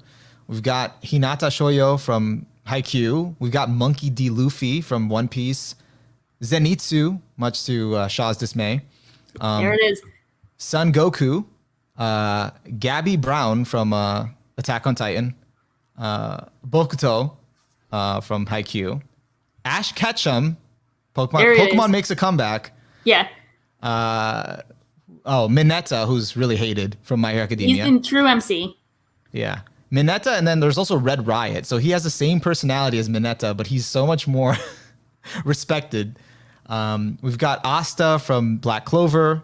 For those of you that are familiar with, the first few episodes of Black Clover and his screaming. We've got Best Girl Speedwagon from JoJo's Bizarre Adventure. We've got Might Guy, Kuwabara, and Iskandar or Ryder from Fate Zero. Nice. That's a lot. We got a lot. This is definitely like a one of the MC categories, as we could put it. I actually don't have a lot of female characters for this category. I think I have two. Well, I don't know if you'll count. Okay, Foes from Hoseki no Kuni is like doesn't have a gender, but then I have Kagura from Gintama, and then Kanbaru from Monogatari. So. I have Kanbaru, Aqua from Konosuba, Toru from Dragon Maid. And, I like Toru. And Yotsuba Nakano from Quintuplets. Yeah. That's it. But the rest is just all this, male Chad energy. It's a lot of Chadness. Yeah. Yeah. Yeah, it makes sense. I mean, it does seem like the certain type of, what is it? Kuwabara is a tree. What is that quote? It's like such a funny quote of like Kuwabara being a tree, but that's just like the energy. It's the Chadness. Tree energy. Yeah. Kuwabara, like, it's funny. He has that protagonist energy, but he's like the funny comedic relief side character who has some cool moments. Yeah. Yeah, it's cool because it's cool because this is like they're not necessarily, they're either the main characters or they feel like they should be the main characters. Yeah, I think so. Yeah, except Gabby, she should not. She should not be the main character. She thinks she's the main character of her life, and she doesn't need any reassurance on that. I mean, it makes sense because she's pretty similar to Eren, which I was kind of like saying a lot during the final season. So she has that energy. I mean, Eren's like an ISFP and she's an ESFP, so pretty similar. Yeah. Two sides, maybe. Yeah. So like, all right. So now that we've only got through all of the examples of what each personality type is, for whoever can remember, should we like pick like the best for each one? The best of each category? Or okay. We have done this. I think we did this. I did this. Did you do this? I did, the normal sized one, the 3x3. Yeah. Or sorry, it was a 4x4. It's a 4x4. Yeah. You did something else. Okay. So for everyone who is still on from like an hour ago, I made a 3x3 for each personality type of my favorites in each. So I have like my 9 favorites from each of these categories, but I didn't put like label them, so it's kind of tough to tell. But I also did the my favorite from each category. So I got the overwhelming one and the less overwhelming one. All right, so chat gets to vote. Do you want to see the overwhelming one? Do you want to be overwhelmed, or do you just want to go with the the vanilla one? It's up to you guys. If not, I'll post it on Twitter at some point. Yeah, you should see, the amount of effort. Yeah, I've done worse, but this one was kind of fun. I was going through the list though, and I might have to update it because I've already seen favorites that should be there that are not there. I mean, I was honestly tempted to do it myself before this, but then I was like, I don't know if I'll have the time. Yeah.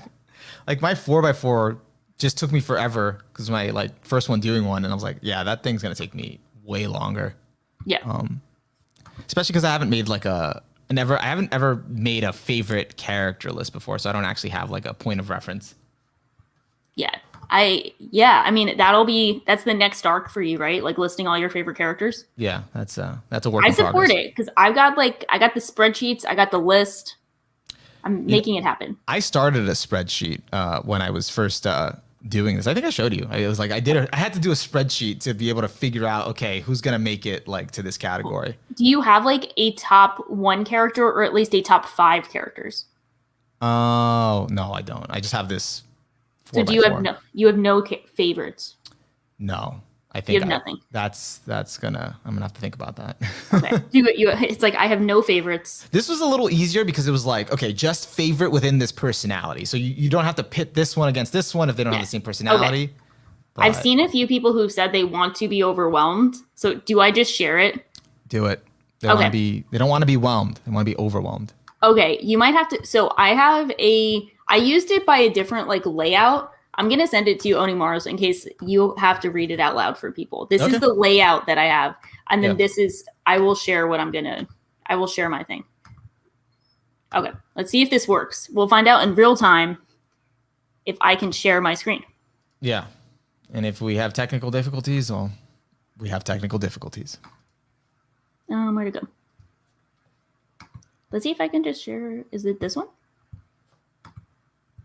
Yeah. Let's see. I think I can just share this one. Let me know if this works. Got it. I'm going to add it to the stream now. Okay. So this is. I did the big thing. It's a lot. That's not even all of it, right? No, this is just like I have to zoom out, I think. Gotcha. So. Do you want to like zoom out so they can see like all of it? Yeah. Here it is. Yeah. That's so it's like it's a 4x4 of 4x4s. It's a 3x3. It's a 4x4 of 3x3s. Of 3x3s. This is mental illness season. So it's like myself. So it's like 9 times 16. How many characters? Yeah. Hold on. I'm gonna do math. I do like the one comment from Delph saying, "Why settle for just being whelmed?" Exactly. That's 144 characters. Okay. Yeah. Okay. That's me. That's a lot. But at least like you kind of know, like it's cool that you have a ranking like your top of that personality, and then it just builds up to the top one. So do you wanna, I don't think we have time to talk about like each one. No. But like why the main one made it as opposed to like above the other ones that like close runner-ups. Yeah, I mean, I think for some of these, I'll zoom in. For some of these, my favorites were kind of clear. Going to this, Jesus, okay. Thank you. Going like down here, these are the two, let me pull it up on my side. I don't think it ruins everything else, but by me pulling it up. But like those ones are the, on the left, it's esfj. That's that like provider one. And then right next to it is isfj, and that's the protector. So I guess you could say, I mean, they're very similar. But with these ones, I kind of had a clear pick with like, I like dumbass Nana, as some as you might know as Hachi. She was kind of like clearly my favorite above the rest. And then Ringo is my clear favorite among all of these characters. So that one was a bit more clear. But then if you go to like, this is the mastermind one, which was the first category we talked about. Mm-hmm. This one was a lot more difficult. Like Kurisu is my favorite, but like these are all like Muroem, Senjo Gohara, Kaguya, like even Kaiki and Takasugi, she's from a video game I will not talk about. Tsukishima, like these are all like characters I would consider a favorite. Like they would be on my list one way or another. The other one, I was kind of having to scrounge around for like, do I really like this character? Like they wouldn't make my favorites list normally, but these guys would all be on my favorites. Gotcha. So like, yeah, so the other ones were just for the sake of the category, but they weren't actually like favorite characters that you normally consider. Yeah, like I'm trying to think of a good example. Like so Otose over here, she's a Gintama character that I do really like, but I wouldn't consider her a favorite.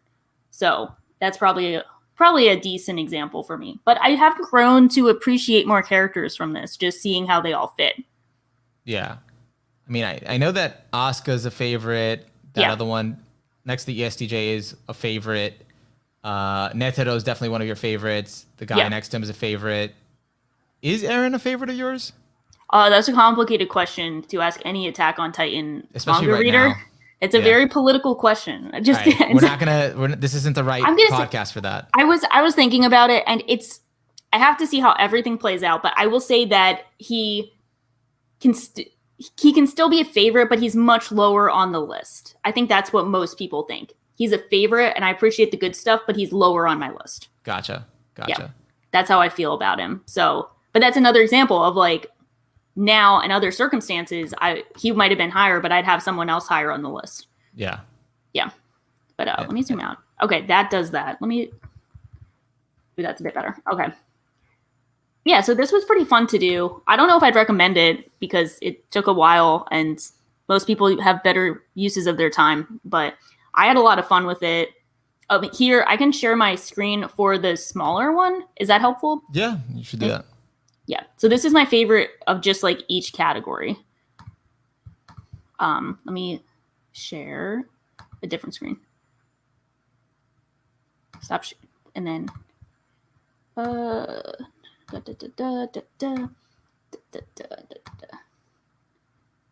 sorry, let's see this one. Okay, let me know if this pops up. Yeah, there it is. Okay, so this one is one of my favorite of like each of the categories. So this is like what my favorites list looks like at some point. So, and most of those are on your favorites list. I think they all are at some point. Yeah, like 90% of those. I think who's the lowest one? Lowest one might be Eren now, but like that's it. But yeah, all of these characters I'd consider a favorite. So it's cool to see because they're all like very different. So I feel like it's like different levels of appreciation for different personality types. Yeah, I'm curious to know like why Hachi's a favorite, but I also don't want to spoil myself because I just started watching Nana. So cool. I will say that it's very unique pick for me, and that 9 out of 10 times I would not like Hachi, but I appreciate them for the reasons that I would normally not like them. That's a very like roundabout way of saying, but you know when it's like 9 out of 10 times you don't like something, but the one exception is so good that it makes you like think about it more and you appreciate it more. Yeah. Yeah. Like they make you kind of see a different perspective, sort of. Yeah. I think it's just a very important perspective that's portrayed in the series that is very human and found in real life, but it's not often portrayed as much. So I appreciate it because it touched on an aspect of humanity that I don't often see in fiction.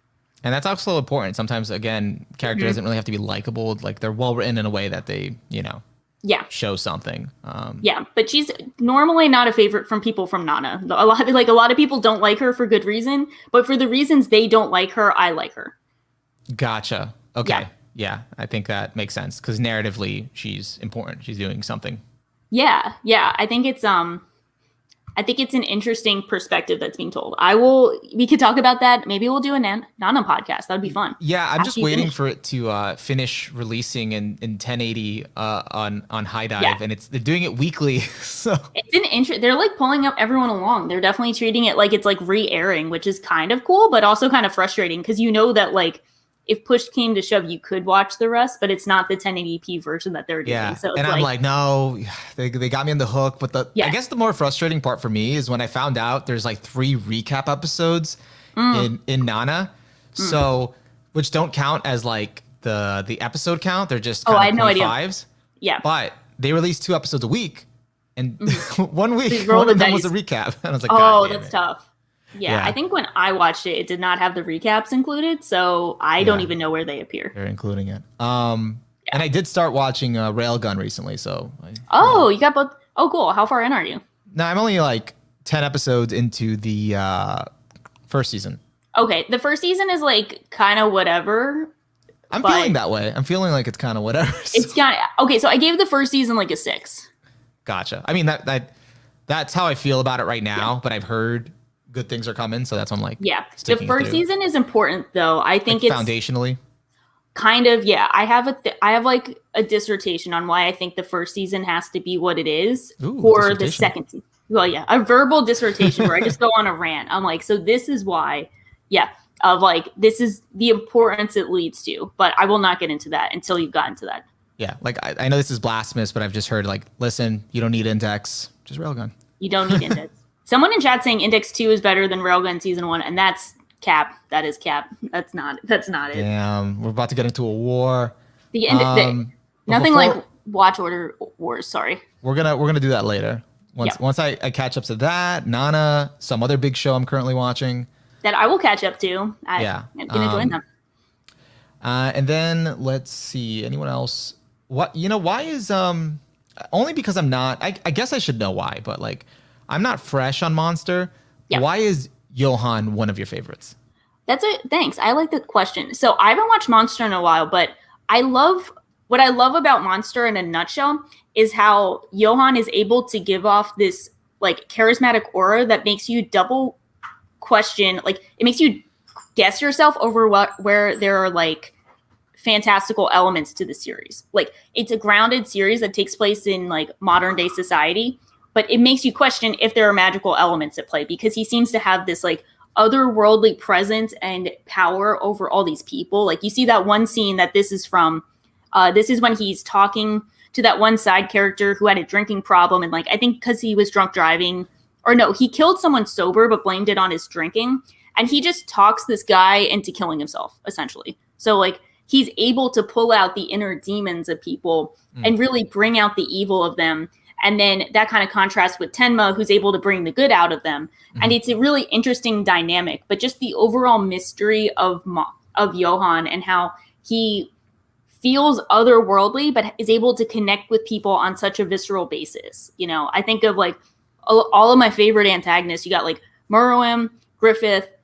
I'm trying to think of another good one. Like, but sorry, I'm rambling. So Meruem, Johan, and Griffith are like my top 3 like traditional villain antagonists. Yeah. And I'm like, Meruem is like the most powerful being ever born.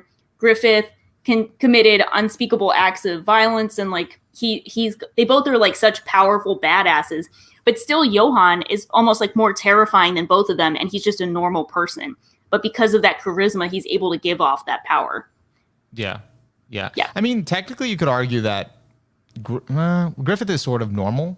I guess. But he's like so like physically intimidating with like his physical like prowess. Prowess. Like he's a very like tactical person. He's great. He's a great swordsman. Like he like any physical one-on-one comeback, you know, making it go full DBZ. They could all one-shot They could all one-shot Johan. Yeah. But but that overwhelming presence he has that he makes you like self-doubt yourself. He really does bring out the evil darkness of people in a way that I think is really impressive. Gotcha. Yeah. I mean, that's I have to rewatch Monster one day. Yeah. But I do remember that. So he was really, really interesting character. Yeah.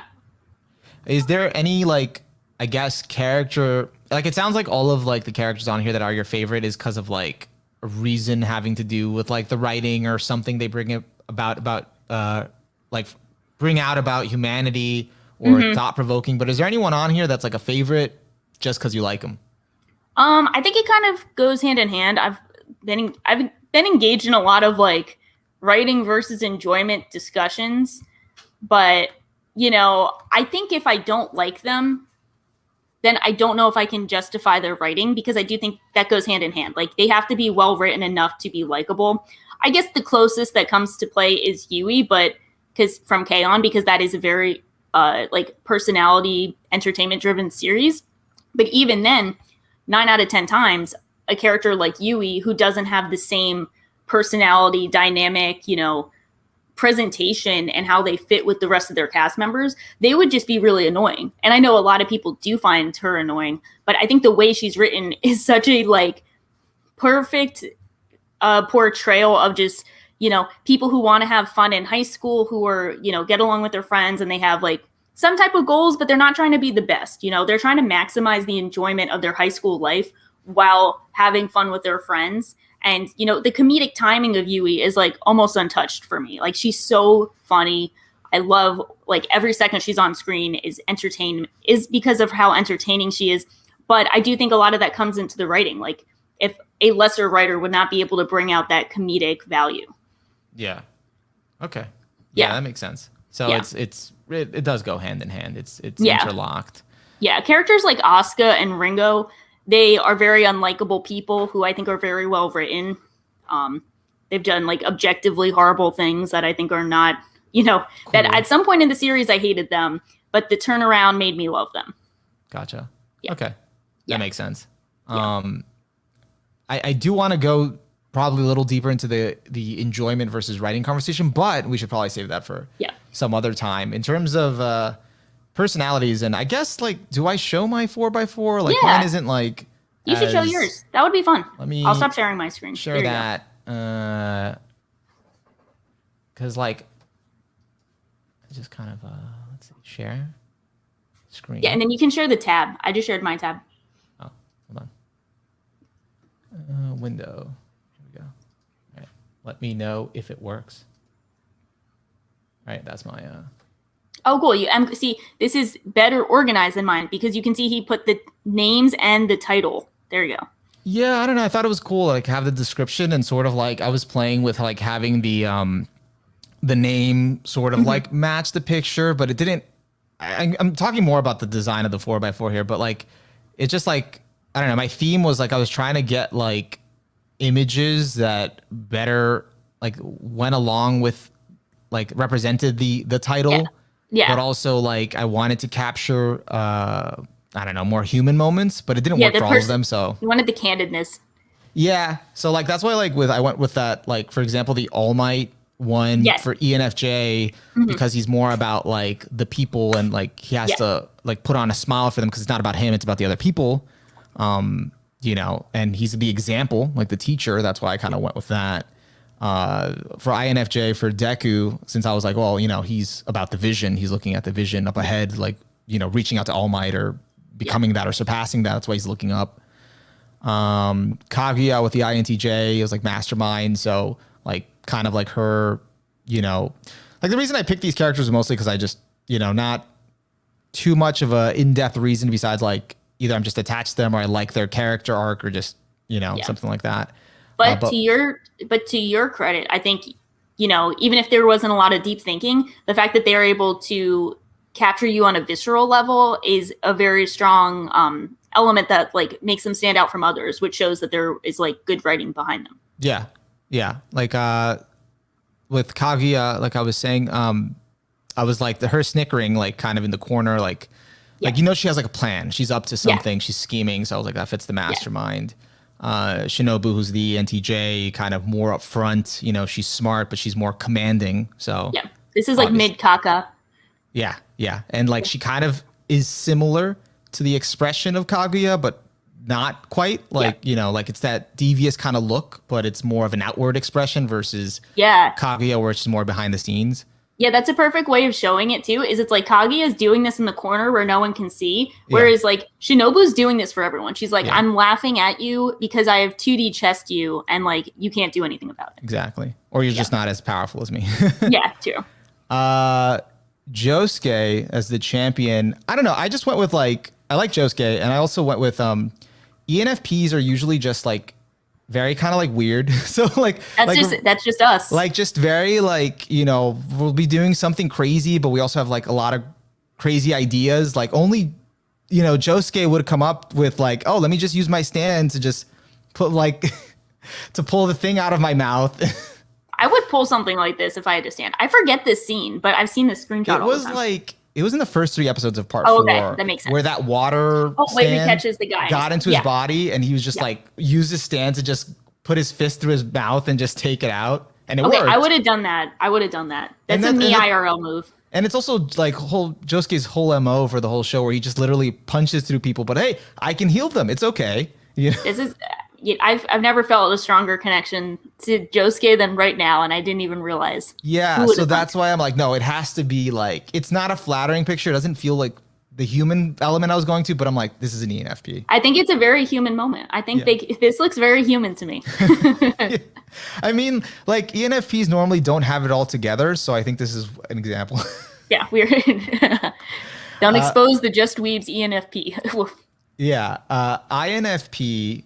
Here it's called the healer, and like that's mob. They on the surface they're kind of like, they can seem like a little stoic or stuff doesn't bother them, but they have like the weight of the world on them. There's a lot of like inner turmoil, and I wanted to capture that with like mob, like feeling overwhelmed that he's feeling getting the spotlight or being called the healer. INTP, here it has it as the architect, but I don't even know if that's like the appropriate term, but that's what I have for mine too. I think this is going off my list where it's like, give or take. Yeah, and then this is this is a toss up because there's a lot of good INTPs, but I was recently off the World Trigger wagon. I really did enjoy this character from World Trigger. I'm blanking on his name now. Crap, Yuma Kuga. So I thought he was a very fun character, and INTPs are a little quirky and also love memeing. So I thought, this fits. Kind of capturing him. And then ENTP, more of the visionaries, and I just think Hisoka's cool. I know you couldn't have picked a better shot for Hisoka for this one thing. In fact, I think I picked the same shot. I was like, this is the Hisoka shot. Yeah, he's definitely, he knows what he wants. He likes to experiment. He likes I don't know. It also, like, that's what I love also about his Nen power, the bungee gum, like all the applications, and it fits him. Properties of rubber and gum. Who would have known? Who would have known such details about his powers? Yeah, and like the power doesn't even, like, when you first hear about it, I remember like the Heaven's Arena arc, like it doesn't even seem like that badass or like that crazy, but when you find out what he can do with it, it's just super cool. Yeah. Like that's when I like fell in love with the battle system in Hunter x Hunter. I remember someone criticizing it because it's too flexible. They're just like, Togashi can just do whatever he wants with it. And I was like, welcome to the point. Like, that's like the point of it. Yeah. But yeah. I've heard that criticism too, but I don't know. I think it's like really well thought out. You can't win them all. Like, I feel like it's like, it could feel like an excuse to do anything, but it's like, at least there's an explanation for everything. And that's like what I respect, And I like the possibility of being able to do anything. I think that's awesome. Yeah. Keeps us on our feet the whole time. But it's actually grounded in the world. There's an explanation for it. It's not like, oh, we just pulled this out. Now he can just, bench press the world. It's like, no, he's an emitter and he's doing this. And it's, there's a reason I like it. built in. I also like that my two favorite power systems, Nen, and then the one from World Trigger, which is crap, I forgot. I thought you were gonna say stands because like you got the stand going on, but that I didn't know about the World Trigger power system. So yeah, I love those are my two favorite. So they're right next to each other. And then I think the rest are just kind of like simple.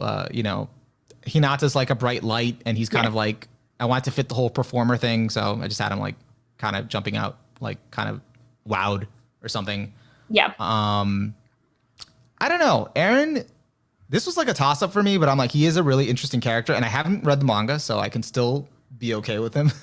Yeah, and you might still be okay with him when you're done. It's not a universal take, so it was this point in a what was it called? Attack on Titan in the final season, where I felt like, Eren's like really the composer here with everything he's pulling right now.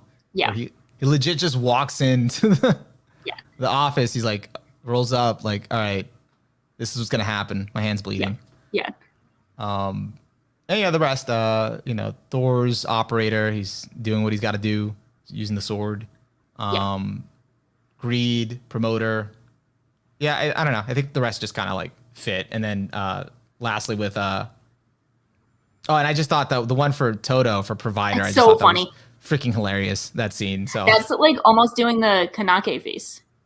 Yeah. Kankanaki face. He's almost doing that, but it's like the wholesome, It's funny like he's memeing version it. of it. Yeah, it's like he's memeing it on his own.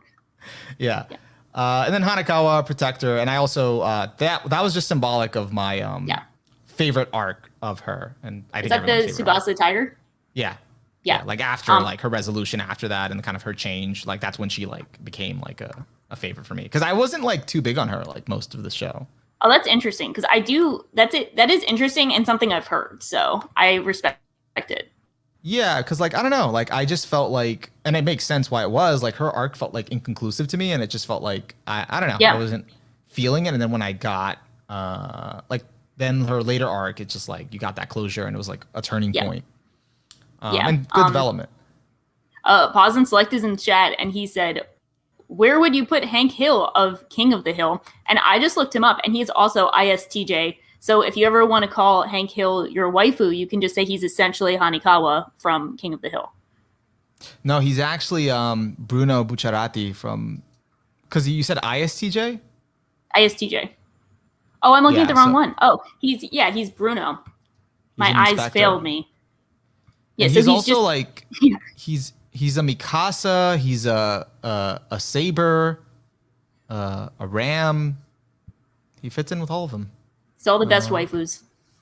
Actually, what are the male ones? Oh, Tobio Kageyama, Gyu Tomioka, Kira He's a true Yoshikage. thinker.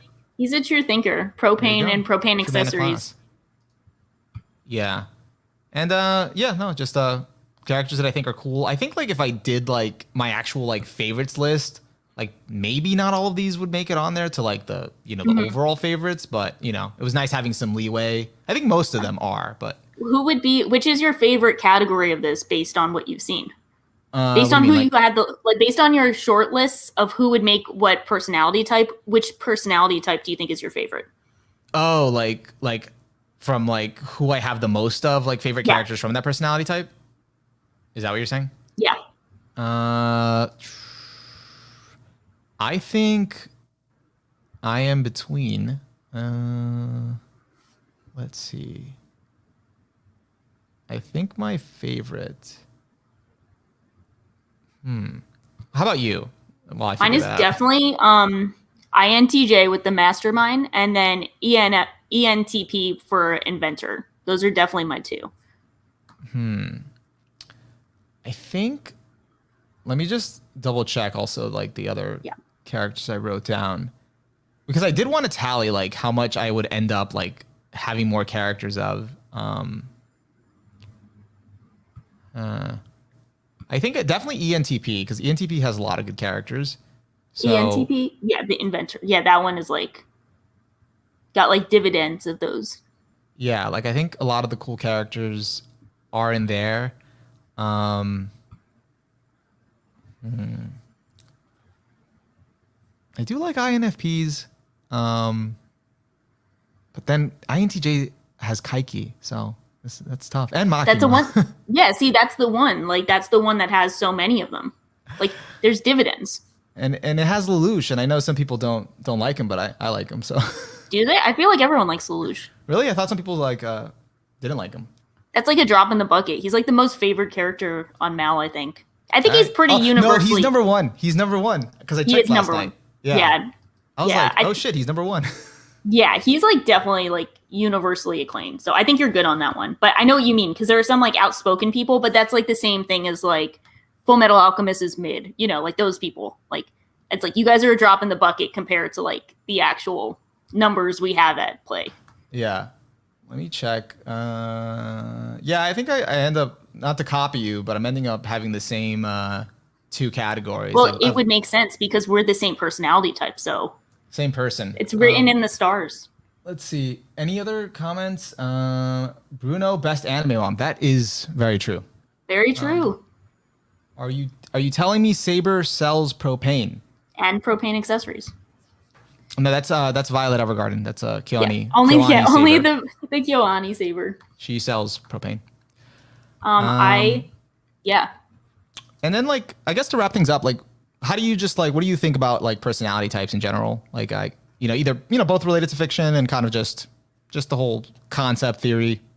I think we talked about it before. I think it's kind of like a more grounded use of kind of like kind of the same thing as like astrology signs, where I think it's like really fun to think about, but I do take it with a grain of salt. So I think it's fun to like categorize all these things and, you know, obviously make multiple mosaics. What's wrong with me?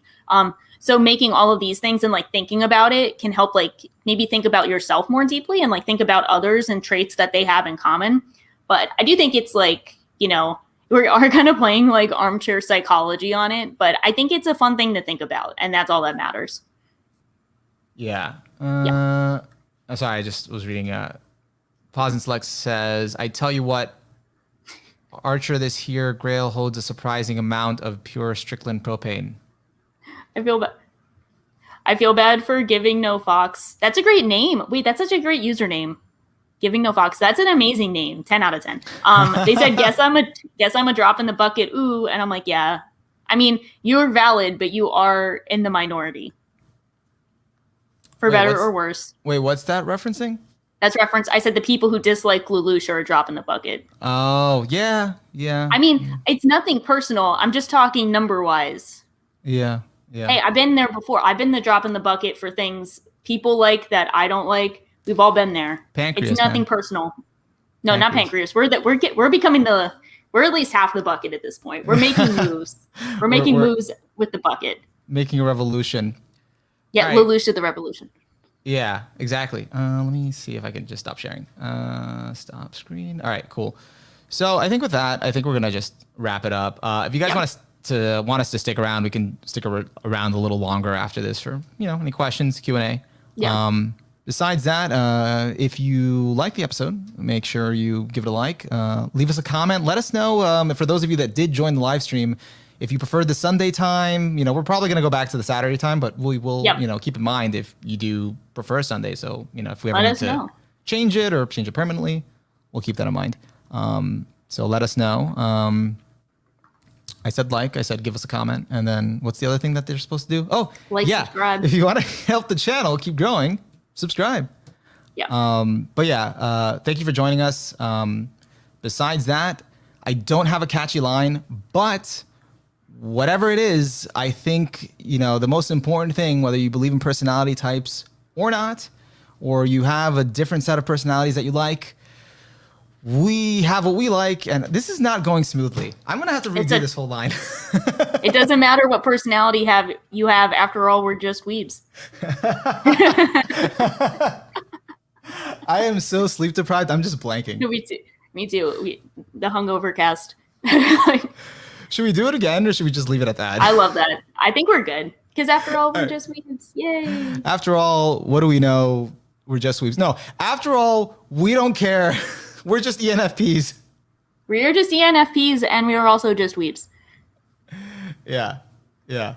Very, very smooth outro. Thanks, Pause and Select. Thank you. Thank you, Pause. Only the best. Yeah, so we'll stick around for a little bit if anyone has any questions, wants to critique us on our outro. We will not listen to that. I need to keep saying that, but I feel like that's like will give across the wrong message because I'm joking, but if I actually say I'm not here for discourse, I am right, people will take me seriously, but I just think it's really funny. I think you should say it. I saw another thing. I've seen a recent trend of funny tweets of like people unironically saying like my opinion is objective, but like the way they're saying it is funny. I saw one that was like, bad opinions should be trivialized and criminalized. And I think that's just really funny. Like they're serious, but I'm laughing at them because like obviously you can't jail someone for bad opinions, but like that's such a funny way of saying it. So I think we should incorporate it into our show to say bad opinions should be trivialized and criminalized. But what makes a bad opinion? I don't like it. That's what it is. Yeah, that's like what they're saying. Because the whole context was someone was criticizing, like at the 86 show, the airing one, someone was criticizing it and they're like, everything about this episode was perfect. You were disappointed with nothing. And they're like, what the fuck do you mean? I was disappointed with it. And then someone was like, yes, you can't have opinions. And then the original person replied and was like, bad opinions should be trivialized and criminalized. Would you guys like that on a t-shirt? I think that'd be cool. I think Pause and Select says patent pending. So, Yeah. I think that's the approval Yeah. right there. It's a cosign. Yeah, I think that's really. I just think it's such a funny way of putting it. I think that's so funny. So you're saying we should just change our whole motto to just, not we're just weebs, just kind of bad opinions should be trivialized and criminalized. Yeah. By the way, we're just weebs. We are just weebs. Okay, no, this person's spitting though. They said, Jay Desai said, there are no bad opinions, but Killua not being top 10 in Hunter x Hunter is a bad opinion, and that is correct. That is a correct opinion. I saw you going off, actually, I think. Oh, yeah. That earlier this week. I just stumbled upon it on my feed. Like someone likes Gon, but not Killua, and you were like, no, that wasn't what it was. So here's the full context. I was talking to someone. I was having civil conversations it was civil on my end. I think it was civil on theirs. Like we weren't insulting each other. So, the bar is low, but here we are. So tell me if you believe this. Hunter x Hunter is their favorite series, favorite anime. They do not have Killua in their top 37 Hunter x Hunter characters. How many characters are there in Hunter x Hunter? Exactly. That's what I'm saying. Apparently 37. But so my take is not that you can't dislike Killua. It's that if you have Hunter x Hunter as your number one anime, I don't believe you if you don't like a character that is responsible for 90% of its runtime. He has to be top 10. Yeah, that's what I'm saying. And if you don't like Hunter x Hunter, I can understand you not liking Killua because he's responsible for 90% of the runtime. I think there's some equivalency to it where if something is responsible for the majority over it, then it's you have to kind of like it because one leads to the other. You know what I mean? Yeah, no, I get it. I think, no, I totally understand. He doesn't have to be top 10, but it's he's intrinsic to you enjoying the show. Yeah. Intrinsic to the show. Out of every other character, Kurapika has his arc, bounces. Lorio is in and out. Yeah. The most consistent people you have on the whole show, the focus is on Killua and Gon's friendship or having each other's back or just being around. And also, yeah. And I say that to Gon, and I also hold that same kind of opinion to the people who don't like Gon as much. I think that's weird. If Hunter x Hunter is your number one and you don't have Gon and you don't think positively of Gon, I think that's weird as well. And I'm not talking about people who don't like the show. If you're mid on the show or you have lukewarm feelings, I understand having mixed feelings towards the protagonist or the most important characters. I totally get that. But I'm talking about if it's your number one show. That's where I'm drawing the line. I think I get that because my fiance watched all of Hunter x Hunter. I told her go watch all of it, so she did. This is years back, and she watched all of it. I'm like, were you amazed? And she's like, it was all right, And she just told me she was not attached to any of the characters. She didn't say it was bad, but she just wasn't attached to anyone. Yeah, and that's totally valid. If your fiance was like, hey, Killua is not in my top 10 of Hunter x Hunter, I would totally get it because she's not super invested in the show. Yeah. But if you are invested, I'm not sure why you would have 37. I just don't understand it. Frankly, I don't believe it. I just don't believe it. Is there another case, another show that's kind of an equivalent example of that? And I totally understand. I'm just I want to see if there's other examples where I'm trying to think of it. Would it be an example I love Yu Yu Hakusho, but I hate Yusuke? I've never seen that. I've literally never seen that. That wouldn't make sense. Well, I think it would be the equivalent of saying Neon Genesis Evangelion is your favorite show, but you don't like Shinji. Haven't there been people like that? Don't most people? But do they have it as their number one? Number one is different. Number one is different than liking it. Let me address some comments here. We have a bad opinion here already. Is Pancreas over Steins Gate a bad opinion? Yes. It should be trivialized and criminalized. We need to criminalize this opinion. Thank you for asking. Same person, but what if the person has all of the Phantom Troop in their top 10 or Phantom Troop? Here's the question, though. Name 10 Phantom Troop members off the top of your head. By name.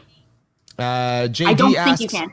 Pretty sure that was a troll, but if it's serious, I don't get it. I've seen people who love Hunter x Hunter that hate Gon, though. And I think that's weird. I think that's weird if you don't. I'm not saying you have to have Gon as your favorite, but I do think it's weird if you love the series and hate Gon. I think it's a weird take. I can understand it a bit more as a Killua stan, but I do think that's a weird take. Pause and select raises, what if they really like a really specific part of Hunter x Hunter? He elaborates, like if someone really got into Lord of the Rings because of the geography, but didn't care for anything else. I would question. Hunter x Hunter has a lot of world building. What? You know, Hunter x Hunter has a lot of world building and men, so maybe they're into that.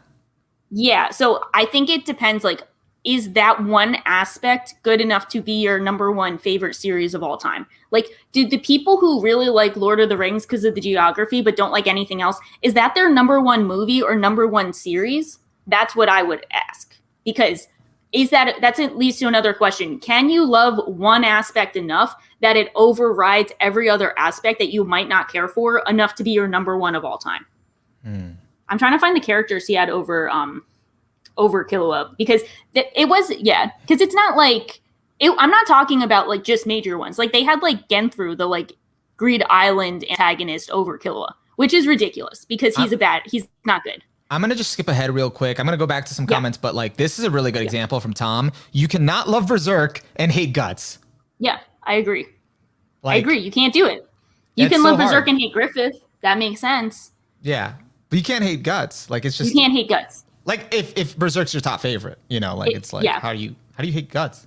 Exactly. Hunter x Hunter is my favorite anime, but I hate every character except Tompa. That makes sense. He's the main character. He's the best character. That makes sense. That's valid. You are correct. Tompa is either top one or bottom one. There's no in between. I don't know what I just walked into. All right. You know, I will never stop memeing about Tompa. It is my favorite.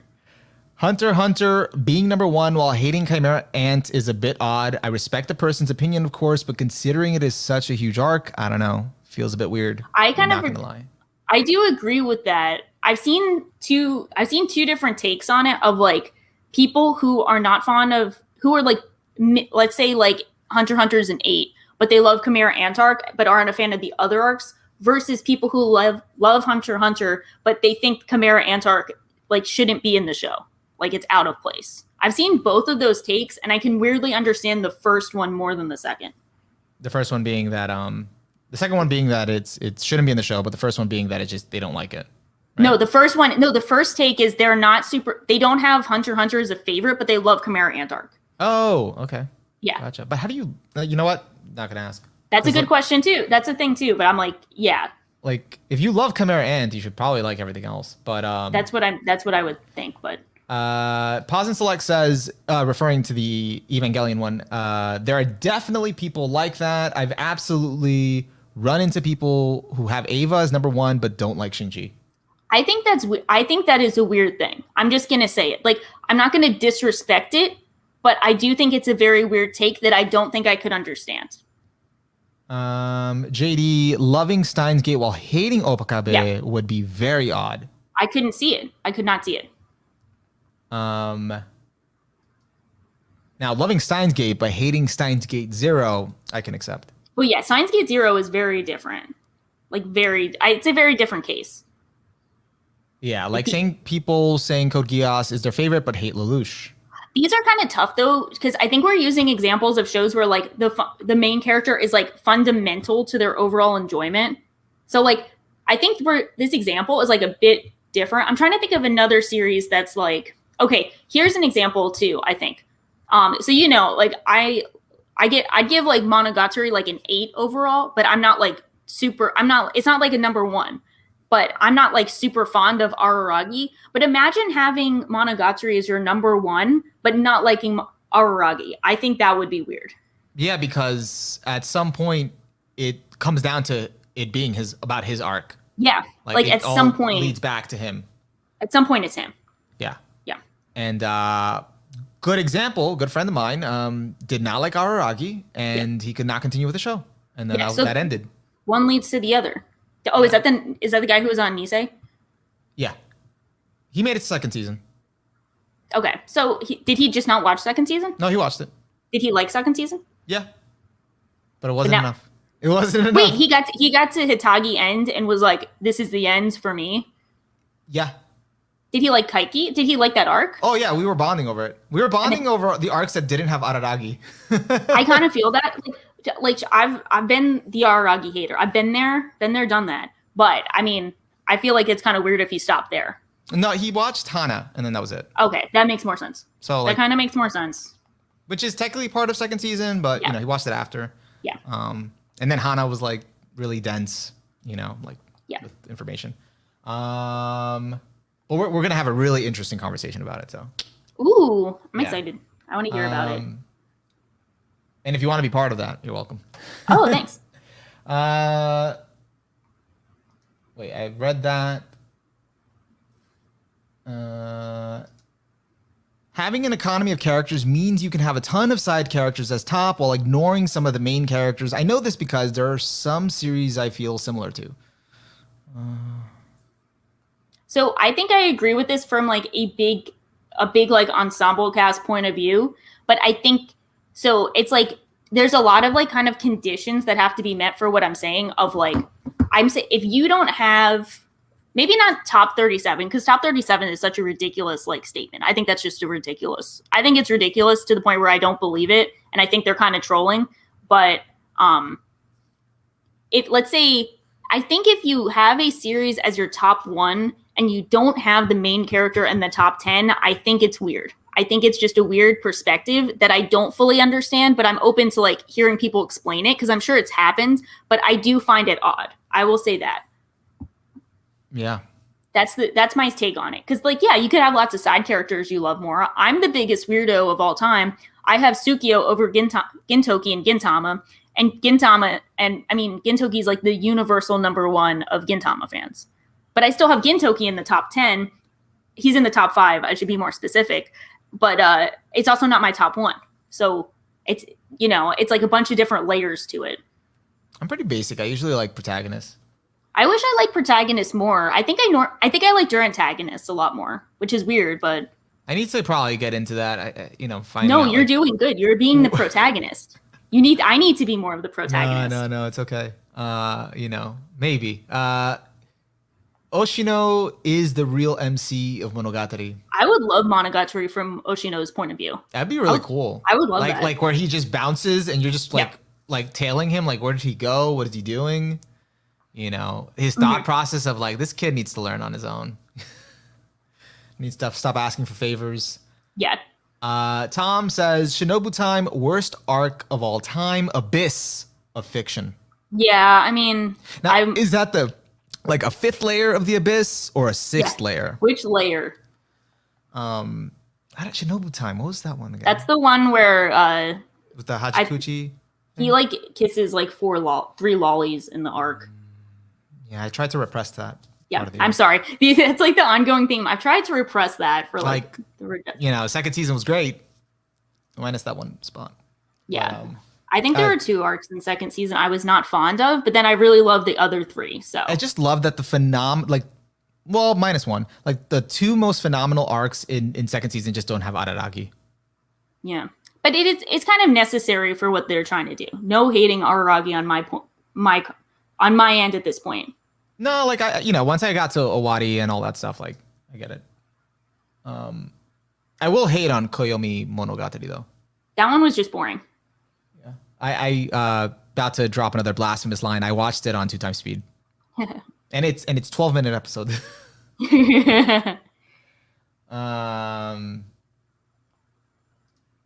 Made in Abyss is the only series I love, but I only have Bondrewd as a fave. I think that's fair though, because that is kind of like a good example of what Pause and Select was talking about, where they're like, you love it for certain aspects, but it's not necessarily like a character driven show. That's true. And yeah, I can't get behind Bondrewd. I love Bone Daddy. I love him. Triumph of scientific progress. Is he Bone Daddy? Yeah, he's Bone Daddy. I thought Bone Daddy is Elias from Maja's Bride. No, Bone Daddy. That would make more sense. But no, this is Bone Daddy. This is the one from the movie. I don't know, man. I gotta watch that movie. No, actually, I don't want to watch that movie again. You're like, I don't know about that. I don't know, man. Pause and Select says, I find Deuteronogus, wow, I totally butchered that. You know what I meant. A lot more interesting. Yeah, I feel like protags tend to be more conservatively, whereas Deuteronogus, I butchered it again, are meant to round out our playoff protags and have more variance. There you go. Yeah, I think that's kind of true. I feel like a lot of times with like protagonists, there's a lot of pressure to kind of like embody the series or like, they got to be the focus. Whereas your antagonist, you can kind of mess around more and take a bit more risks with things. It depends though. It very much depends. But it's really interesting when they are like foils or like parallels to the main character. That's always really interesting. Yeah, I appreciate that. Ah, conservatively designed. Okay. Yeah, that makes sense. Yeah. Yeah, because like the main characters have to be, relatable, kind of good. It's an entry point for the audience. I have seen some say they love Eureka 7 but hate Renton as a protagonist. I would not know. Still have not watched it. Yeah, I think there is a certain level where you can love a series even if you don't like the main character, but I don't know if you can have it as your top one. That's the difference. It's like the top one spot, your favorite anime of all time. What if like the point is to hate the character? That's a good point. I don't know which, I'm not sure which one. I'm not sure who would be a good example of that. Yeah, because like you're supposed to like most main characters because we're talking about the main character.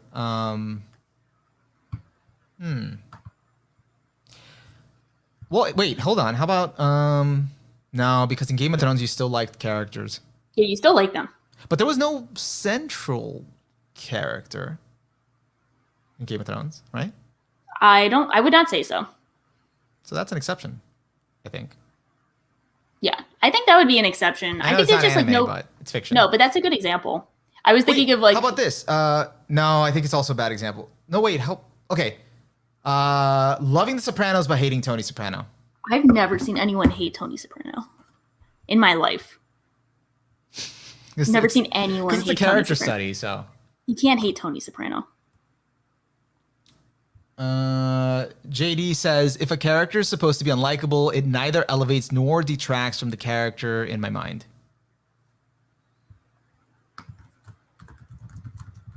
All right. Boston Select counters with, how about this? The Bible. Who's the protagonist of the Bible? Because Jesus only appears for part of it. God. God is it. He's there the whole time. Omnipresent. Huh. I don't know, I think. Huh. Well, maybe. I mean, I think it's, God.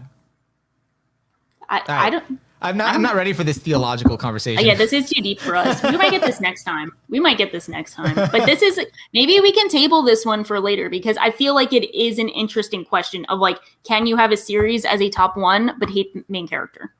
Oh, Shinseka Yori. But I didn't hate the characters. I didn't like the characters, but I don't have it as a top one. I only like Squealer from Shinseka Yori. Isn't that the... Who's that? Is that the antagonist? That's the rat? Yeah. Oh. You liked him? Did you see the second half with the thing at the end? It's been so long. Yeah, he's the only interesting character to me. I didn't really like the rest of them that much. They were like whatever. But that's also not a very character-driven series. All right. We will table it. Insenilum follows up on the Bible saying it has a wide variety of protagonists. It's like JoJo and it follows descendants of the same lineage. I do agree that the Bible is like JoJo. I think that's the best. Abraham. Bless. I think this is the best way to end the podcast. We will never end the podcast this well. The JoJo is like the Bible. So I think that's all we could say. I think we've reached peak. We've reached the peak. We've reached the pinnacle. But if you guys are interested in this, ask us. We will have a full-length discussion on this if you guys want. Yeah, let us know if you want us to talk about this. I do have a topic already in mind for next week, but let's see if Shaw's down for it. So I'll tell her right after this. Okay. All right. Anyways, guys, always appreciate you guys joining us live. We'll see you guys next week. Next week we should be on at the same time as usual. Saturday 2 p.m. EDT. All right. 2. See you guys. Yeah. See you guys.